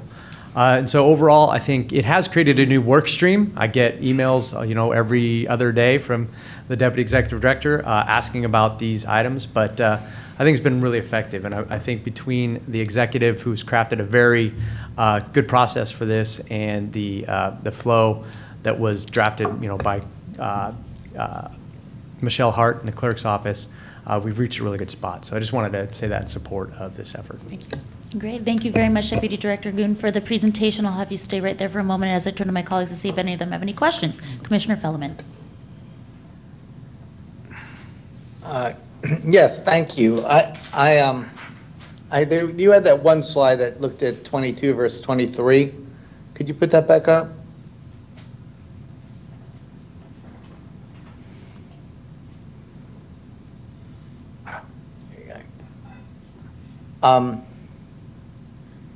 So you said there was not that much difference. I mean, all the items went down, right? I mean, ceremonial is obviously our own doing, but one of the things that I thought would be two other parameters that I think would be insightful would be the duration of commission meetings, as well as the savings of staff time. That I believe that I'm of the belief that most of the things that come before us we're not missing much. Is I guess my point. I never really thought it's critical to vote on things like patching the highway, the runway. If it needs to get patched, that's just a maintenance job. But even if it's expensive, but ultimately, the motivation I thought to do this was it was a considerable amount of staff work to put together these presentations. So, I mean, do we have some sense of how much the lack of briefings or 15 less briefings? That's not nothing. Do we have some sense of savings? Sorry. Thank you for that question, Commissioner. I can provide data that shows you the duration of the meetings between 22, 23, and it varies very little in terms of duration. But you make an excellent point in terms of Clerk Hart had let me know that one of the prior briefings, it was estimated that it takes 8 weeks to get from request to go on commission agenda to passage. We can assume that the ED delegation process allows for a significant time savings on those projects, and very often the ED delegation process is the last part of a project scheduling that has gone on for months. So business lines of business being able to get on with their projects and move to either amending their contracts, getting their software purchased, or proceeding to competitive procurement is a savings. So, but in terms of us being able to provide you a definitive answer, I don't have that, but I can provide you with meeting durations. It's that's fine. I just thought, for your own, again, I know that this was part of the motivation, but getting the work done, and it's not critical policy issues. I'm completely in support of the initiative, and I appreciate you tracking it for us. Thank you. Any other questions, Commissioner Fellman? And Commissioner Cho. Yeah, I need that graphic back up, please.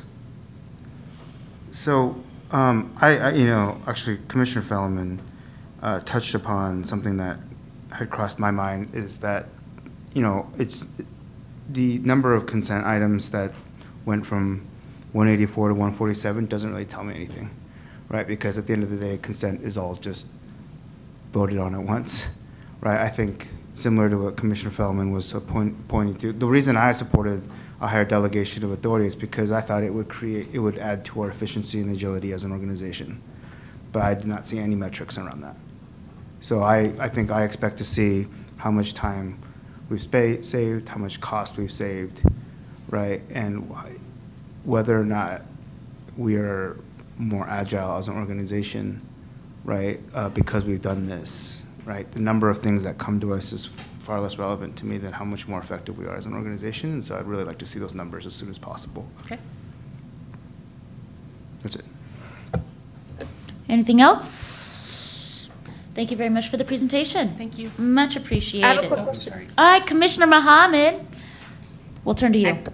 There's a delay. I also wanted to say thank you for this presentation. I just quickly wanted to ask, I know that at some point when we were passing this, we talked about a sort of like a public dashboard, or this information living somewhere online aside from our commission portal.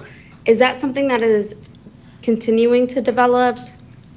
Can someone speak to it? So there is a placeholder on our commission agendas for approvals of ED delegations, and it has a memo with a chart that shows all of the items that were approved through the process during the prior month. I also showed a slide where the public can go and look at our contracting activity, and that place on our webpage shows both current contract activity as well as future bid opportunities. So those are the two ways that we're communicating to the public as to what we're doing in this process. Thank you, Deputy Director Goon. The other question I have is, do we know if the public has inquired about the delegation of authority changes, or has asked any questions regarding where to find this information? Not to my knowledge, but we can ask the PDR staff. Thank you. That concludes my questions. Thank you. All right, thank you very much. And I think now we're okay to move forward in our agenda. Clerk Hart, please read the next item into the record. Executive Director Metric will then introduce the item. Thank you. This is agenda item 11B, the financial performance briefing for the second quarter of 2024. Commissioners, I'm happy to report that the 2024 financial performance results for the first half of the year were strong. In two specific measurements, the SEA passenger volume was 2.8% higher compared to the same period last year, and is expected to exceed the 2019 pre-pandemic levels. And on the cruise side, we expect another robust year for the cruise business, with projected 276 sailings and 1.7 million in revenue passengers. Overall, we expect strong financial results for the year, which is good news as we build the budget for 2025. Of course, while our performance is strong, I want to reiterate my message from in our previous budget discussions about the need to be fiscally responsible in our plans. Although we have benefited greatly from the strong demand on travel and tourism, there's still significant uncertainty on the horizon from our environmental remediation efforts to national economic and to global geopolitical risks and trade as well. So with that, we always got to keep those in mind. So with that, I'm going to turn it over to a number of presenters, including Dan Thomas, Chief Financial Officer, Michael Tong, Director of Corporate Finance, Kelly Zupon, Director of Finance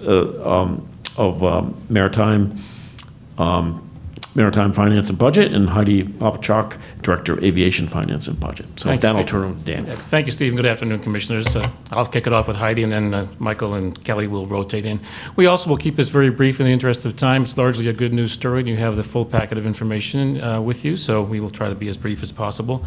As Steve mentioned, financial performance has been quite strong through the first 6 months of the year, as well as we have experienced robust business volumes. Overall revenues, can we go to the first slide, please?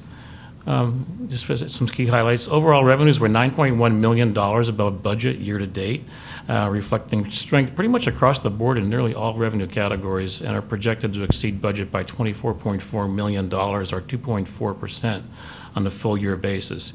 We are keeping our eye on operating expenses. Year to date, they're nearly $11 million, or 3.6% below budget, and that's largely due to timing. But we're projecting that expenses will be about $6.3 million, or about 1% above budget by year end. And you'll hear more about that in the presentation, but the major reasons for our expected revenue, our expense variances are a couple of things. One is acceleration of the port's payment to the Seattle Aquarium this year. As they're nearing completion, we're paying them more than we had scheduled. We're experiencing higher than anticipated outside legal expenses, and also higher than budgeted police costs, as they're incurring more overtime than they had budgeted. I did want to put in a plug for the legal department, however. Even though they're experiencing a higher outside legal expenses, they wanted us to point out that they have secured over $32 million in a variety of environmental recoveries so far this year. So great work on behalf of the legal department. On the capital side, we're projecting to spend 100% of our budget this year. That's really great news. And I'll turn it over to Heidi to talk about the airport. And again, you've got the full report in your packet. Yes, good afternoon, Commissioners and Executive Director Metric, Heidi Popachok, Director of Aviation Finance and Budget. Next slide, please. So as Executive Director mentioned, with our passenger growth at the airport, we will be seeing growth at 2.8% higher than we did in the prior year. But when compared to 2019 actuals for the 2024 forecast, we're going to see it's going to exceed that passenger forecast or passenger levels by a little under 1%. So overall, good news for 2024 year end. And just to put in a couple notes about our breaking records over the weekend. We had on Saturday approximately 10,536 passengers come through our international arrivals facility through customs, which is one of our busiest record to date. And then on Sunday, we also had approximately 75,407 outbound passengers go through our security checkpoints, which is something that we're really proud of, and seeing that the passenger growth is strong. Next slide, please.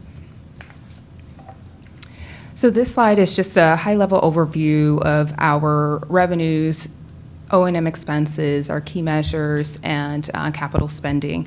As you can see, our aeronautical revenues are showing a higher than budget forecast due to some of the components that Dan just mentioned, our legal costs for airport matters, as well as police costs. And just a reminder that with our aeronautical revenues, that is based on a cost recovery model. So as our operating expenses increase, then we have to charge that incremental increase to the airlines based on a cost methodology approved by the Federal Aviation Administration in the signatory lease operating agreement. Next slide, please.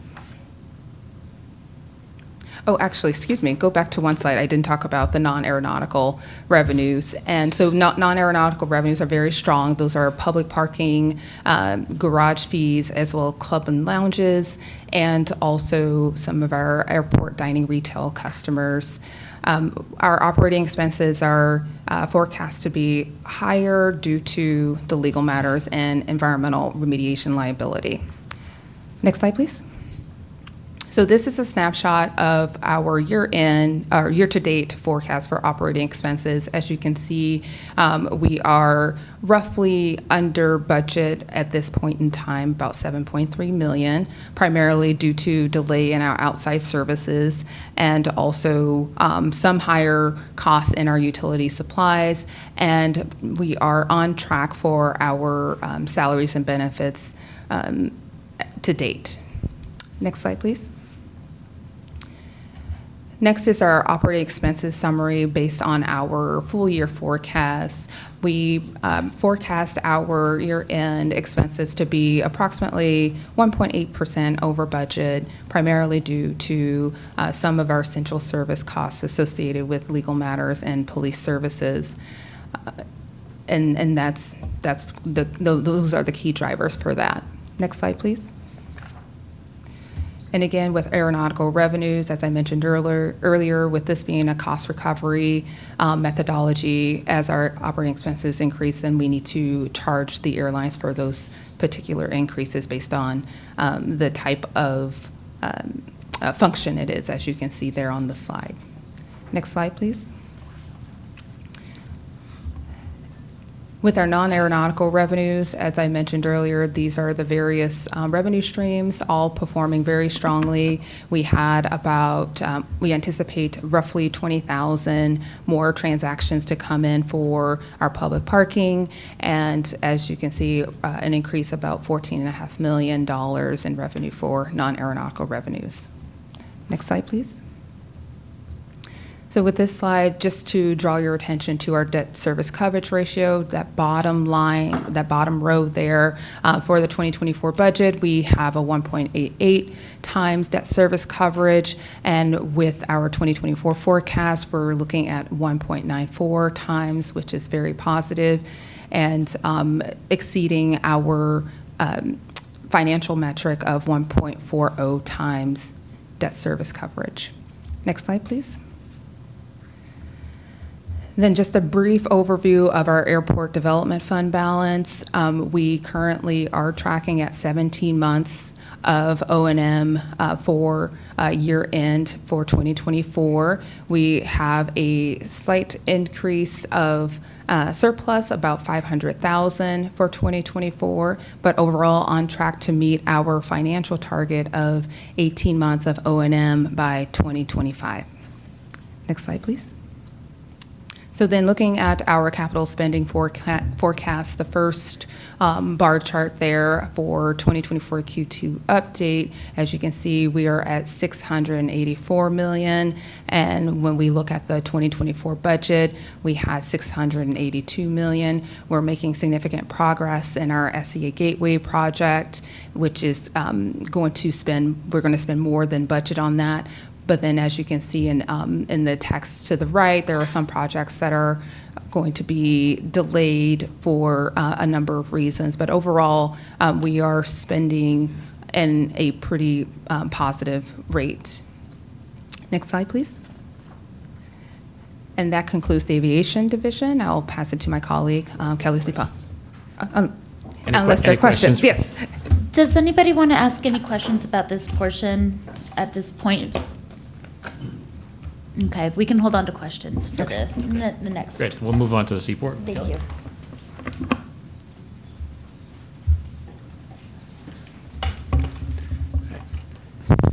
Good afternoon, Commissioners.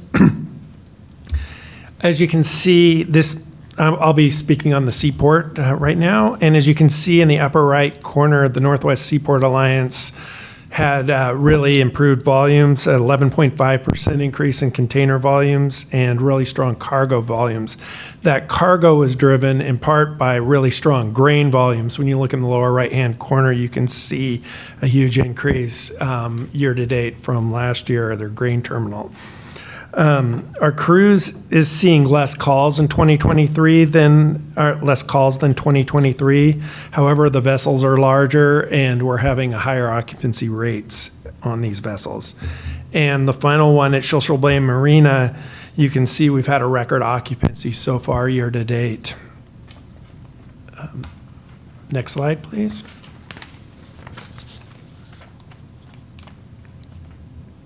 Okay. Operating income across Maritime EDD and our stake in the Northwest Seaport Alliance joint venture is exceeding budget by almost $7 million the first half of the year. Most of it's due to first, grain, cruise, marinas, and our leasing portfolio having really strong first half revenue numbers. Number two would be timing of project spend and associated invoicing, primarily for Maritime and the joint venture. And three, there's $1 million in cruise overbilling that will actually reverse in Q3. So the cruise numbers are overstated by about $1 million year to date, which will reverse out in third quarter. We are forecasting year-end operating income to be about in line with budget. Next slide, please.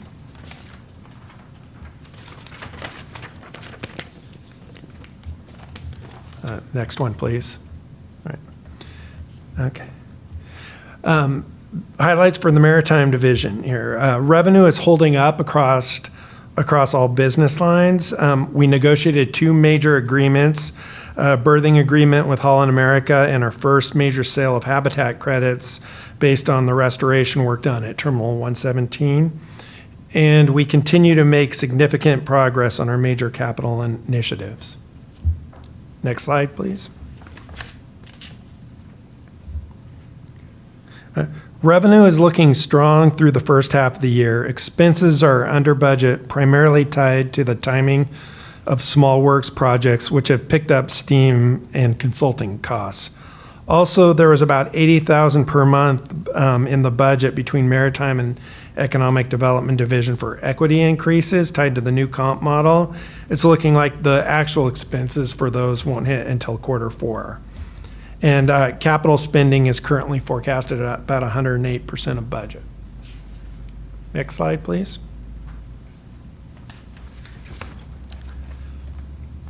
The stormwater utility is tracking to budget.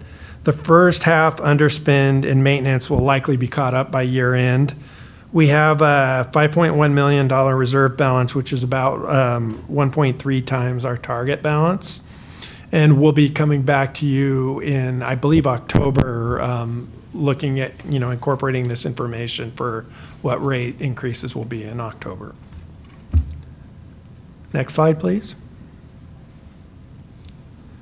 As mentioned earlier, related to budget, there was a strong non-container cargo revenue and lower container and related revenues.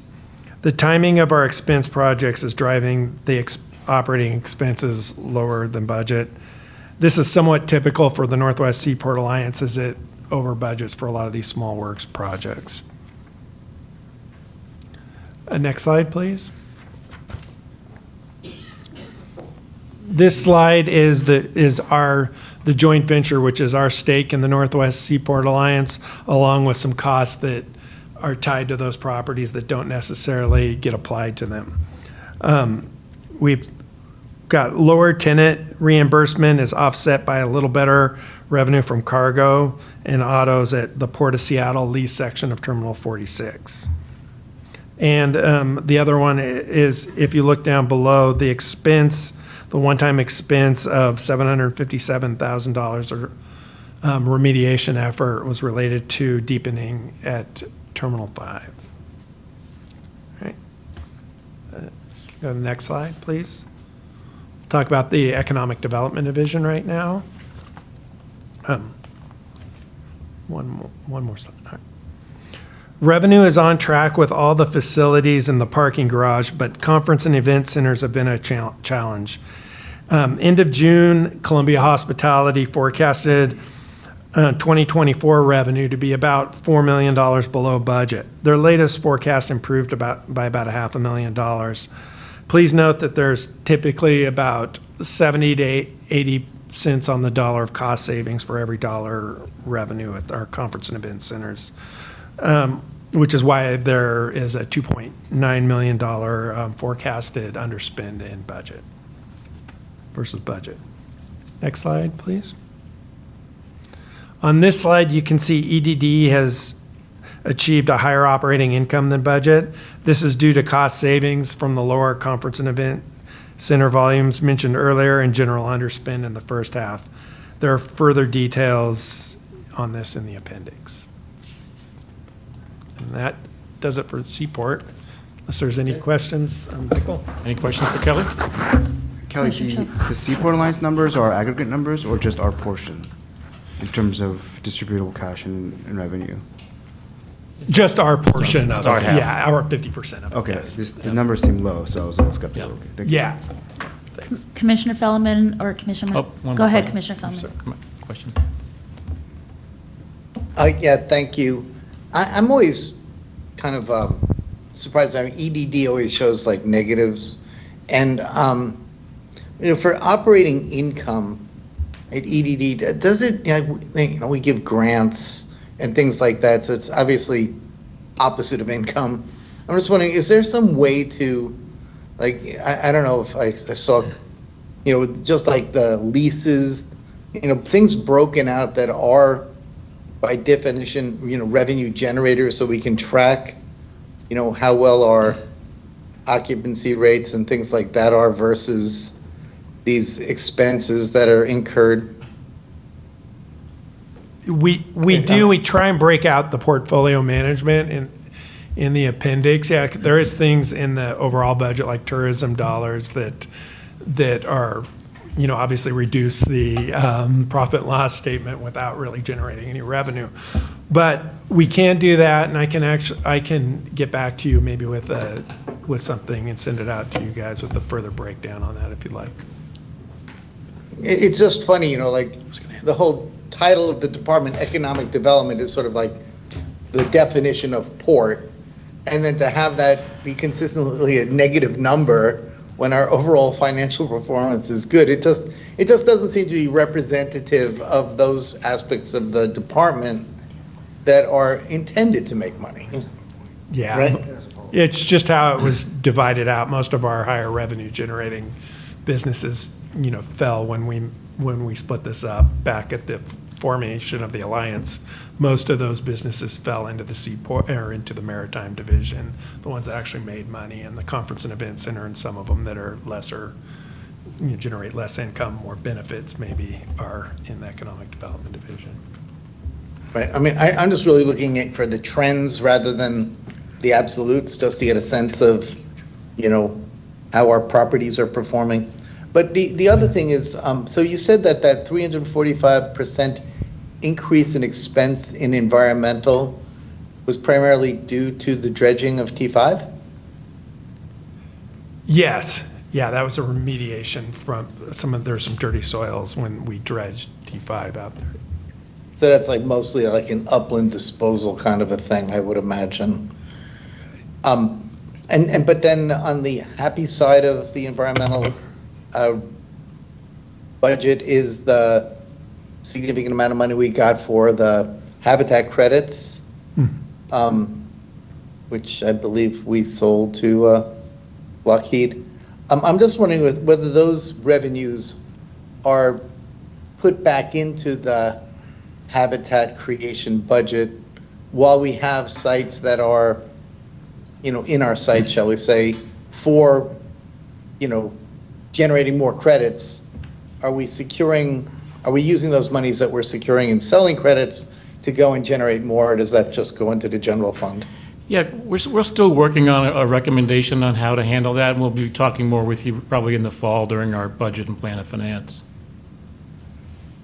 Okay, it just seems to me that, while there are projects that could generate more money, we should be making sure there is some money to do the development. Absolutely. All right, well, thank you. Executive Director Metric, then Commissioner Cho.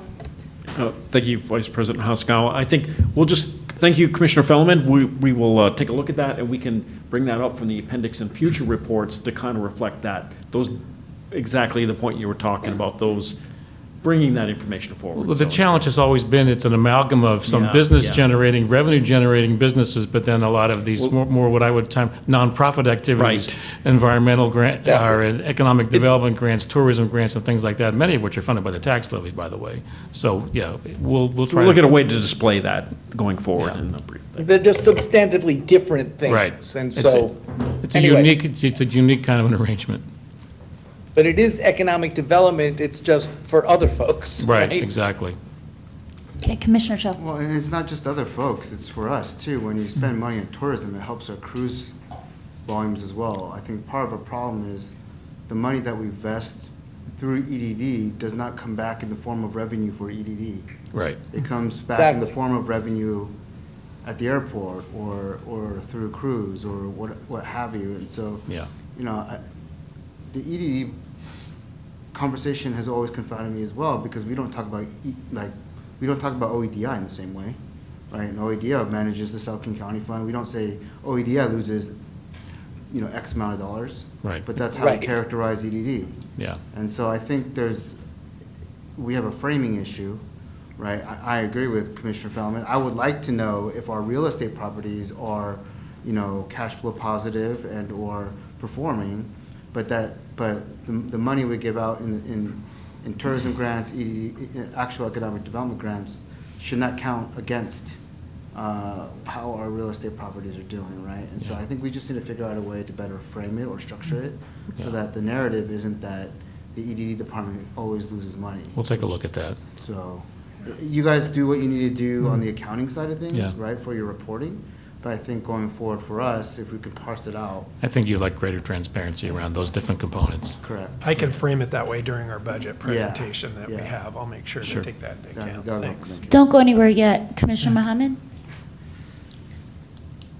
No questions at this time, thank you. Okay, thank you for your presentation. Is there Okay. another? Yep. Yep, Central one Services. more microphone on the Great. central services and the port-wide roll-up. Welcome to the front. All right, thank you. Good afternoon, Commissioners. For central services, on the left is a financial summary. Dan mentioned about the core central services, the 6.2 million over budget that we forecast for the rest of the year, and mainly due to two items. One is the earlier payment to the Seattle Aquarium. The second one is the outside legal expenses. And then also the police department's 2.2 million, that's mainly due to more overtime and support for the operating divisions. And the good news is the engineering PCS, you're seeing a pretty favorable budget variance for the year. So overall, we expect about 5 million unfavorable budget variance for the year. And then on the capital spending, we expect to spend about 13.4 million, which is about 5.6 million less than the budget. And then on the right-hand side is a few business highlights. Our executive director mentioned about the new services for the airport. And then on the maritime side, we did celebrate the inaugural call for the Celebrity Edge cruise ship. So that's good news to the cruise business here. The last thing I want to point out at this bullet point is a shout out to the accounting department, shout out to the accounting department for the ultra clean external audits. So, and again, you can see a little bit more business highlight from the written report in your package. Next slide, please. And here you can see the year-to-date operating expense number. Overall, we are 330,000 or 0.4% favorable year-to-date. And on the right-hand side, you can see the detail by some of the major accounts here. So I won't go into detail. The couple of points to make here is the payrolls a little bit over budget for the first half of the year. And then the promotional expenses is because of the Seattle Aquarium payment, and then the outside legal expenses that show up in the outside services there. Even though we spend more on the outside legal, but there's still partly because of the timing of the other outside services items, so we are seeing a little bit below budget at this point as well. So, next slide, please. And then here is the overall trend, for the, for the past few years. You can see, some increase in both the core services and then for the police department as well. And then you can see the explanation on the right-hand side. I won't go into much detail for both the year-to-date explanation as well as the compared to the same period last year, actual to actual comparisons here. So. Next slide, please. So moving on to port-wide roll-up. Next slide, please. You can see the detail here by our nautical revenue, non-nautical revenue, and then the airport non-airport revenues, and some of the trends as well. Heidi and Kelly already mentioned, the revenue side of it, and then on the expenses port-wide, you can see, some increase here, mainly due to payroll over the years, and then some of the community programs that we've been adding to the budget and actual to support the communities. So overall, operating revenue 9.1 million above budget, and then the expenses 10.9 million below budget. So overall, the net operating income before depreciation was a little bit over 20 million above budget. So pretty good news, strong financial year to date. Next slide, please. And then here's the year forecast for port-wide. I just want to point out a couple of numbers here. Towards the second bucket column there for the forecast was budget, on the revenue, total operating revenue side, 24.4 million or 2.4% over budget. And then the NOI before depreciation, 18 million or 4.5% above budget. And then if you look at the last column there, compared to actual 2023 actual, we are also seeing a 11.6 million or 2.8% above the 2023 actual. So it's pretty strong financial for the year as well. And next slide, please. And this is a kind of overall roll-up for the capital spending for the forecast, and that will be the first year that if everything go as planned, then we'll expect to spend more than what we budgeted. So usually in the past we spend about 70-something, 80% the most compared to the budget. So that's pretty strong in terms of the capital spending support for the years. That's all for the PowerPoint. Would like to ask overall forecasting strong performance for the year. So good news story. Commissioner Cho. The 20.1 million NOI is year to date, right? Not forecasted for the year. That's right. Yeah. Which one? 24.4% million. 20.1. Is it? Yeah. Forecast? Yeah, that's a forecast for the year. Oh, for the year. So it's not year to date. Right. Yeah. Okay. Thank you for that clarification. Commissioner Feldman. Yeah, thank you very much. And it's always good to see that strong financial performance. I found it, did I miss something? But in one of the earlier slides, we're talking about the operating expenses being favorable, but meaning that we had more operating expense, right, than we had previous year. But it was sort of characterized, because it was more, it was like favorable. Did I misread that? Well, I think we're talking about, when we say favorable, we're underspent year to date. We've been spending less than budgeted. We sometimes use the term favorable. And we've actually been trying to change that terminology. So my apologies. We should be saying underspent, because sometimes it means you're not accomplishing what you mean to be accomplishing. So my apologies, we're trying to change that nomenclature. So we should be saying underspent. We are underspent on expenses year to date. We are forecasting to be slightly overspent by year end on expenses. That's the part I got. Okay, thank you for that clarification. And but also we know with the capital budget that the capital expenses that it's somewhat cyclic when you get some things done some years and not the other years. Is there something other than just finally the coincident timing working for us and spending our budget for capital, or has there been anything done that can help account for this good performance? Well, I think as some of the slides showed, some projects have actually been accelerating. I think the Gateway project for Alaska, I think, has been spending more than we had forecast for the year. So some of them are just moving forward on a faster pace. You know, if I can add to that, depending on the different phases of the projects, they move a lot quicker than that. Right. And again, I just have to reflect on one thing, that's only one metric that we use to look at projects is the, the capital expenditure in that. But of course, but as you move into different phases of the projects, it's the planning, then it's on the execution phase. The expenditures are sometimes moved ahead quicker. Yes, yeah, I've certainly, it's just good to see where we're spending on budget that, and I just assumed that some of it was just the coincidence of what projects are where. And then finally, just for clarification for public understanding, that with the Seattle Aquarium additional expense, we committed to $1 million a year for 5 years.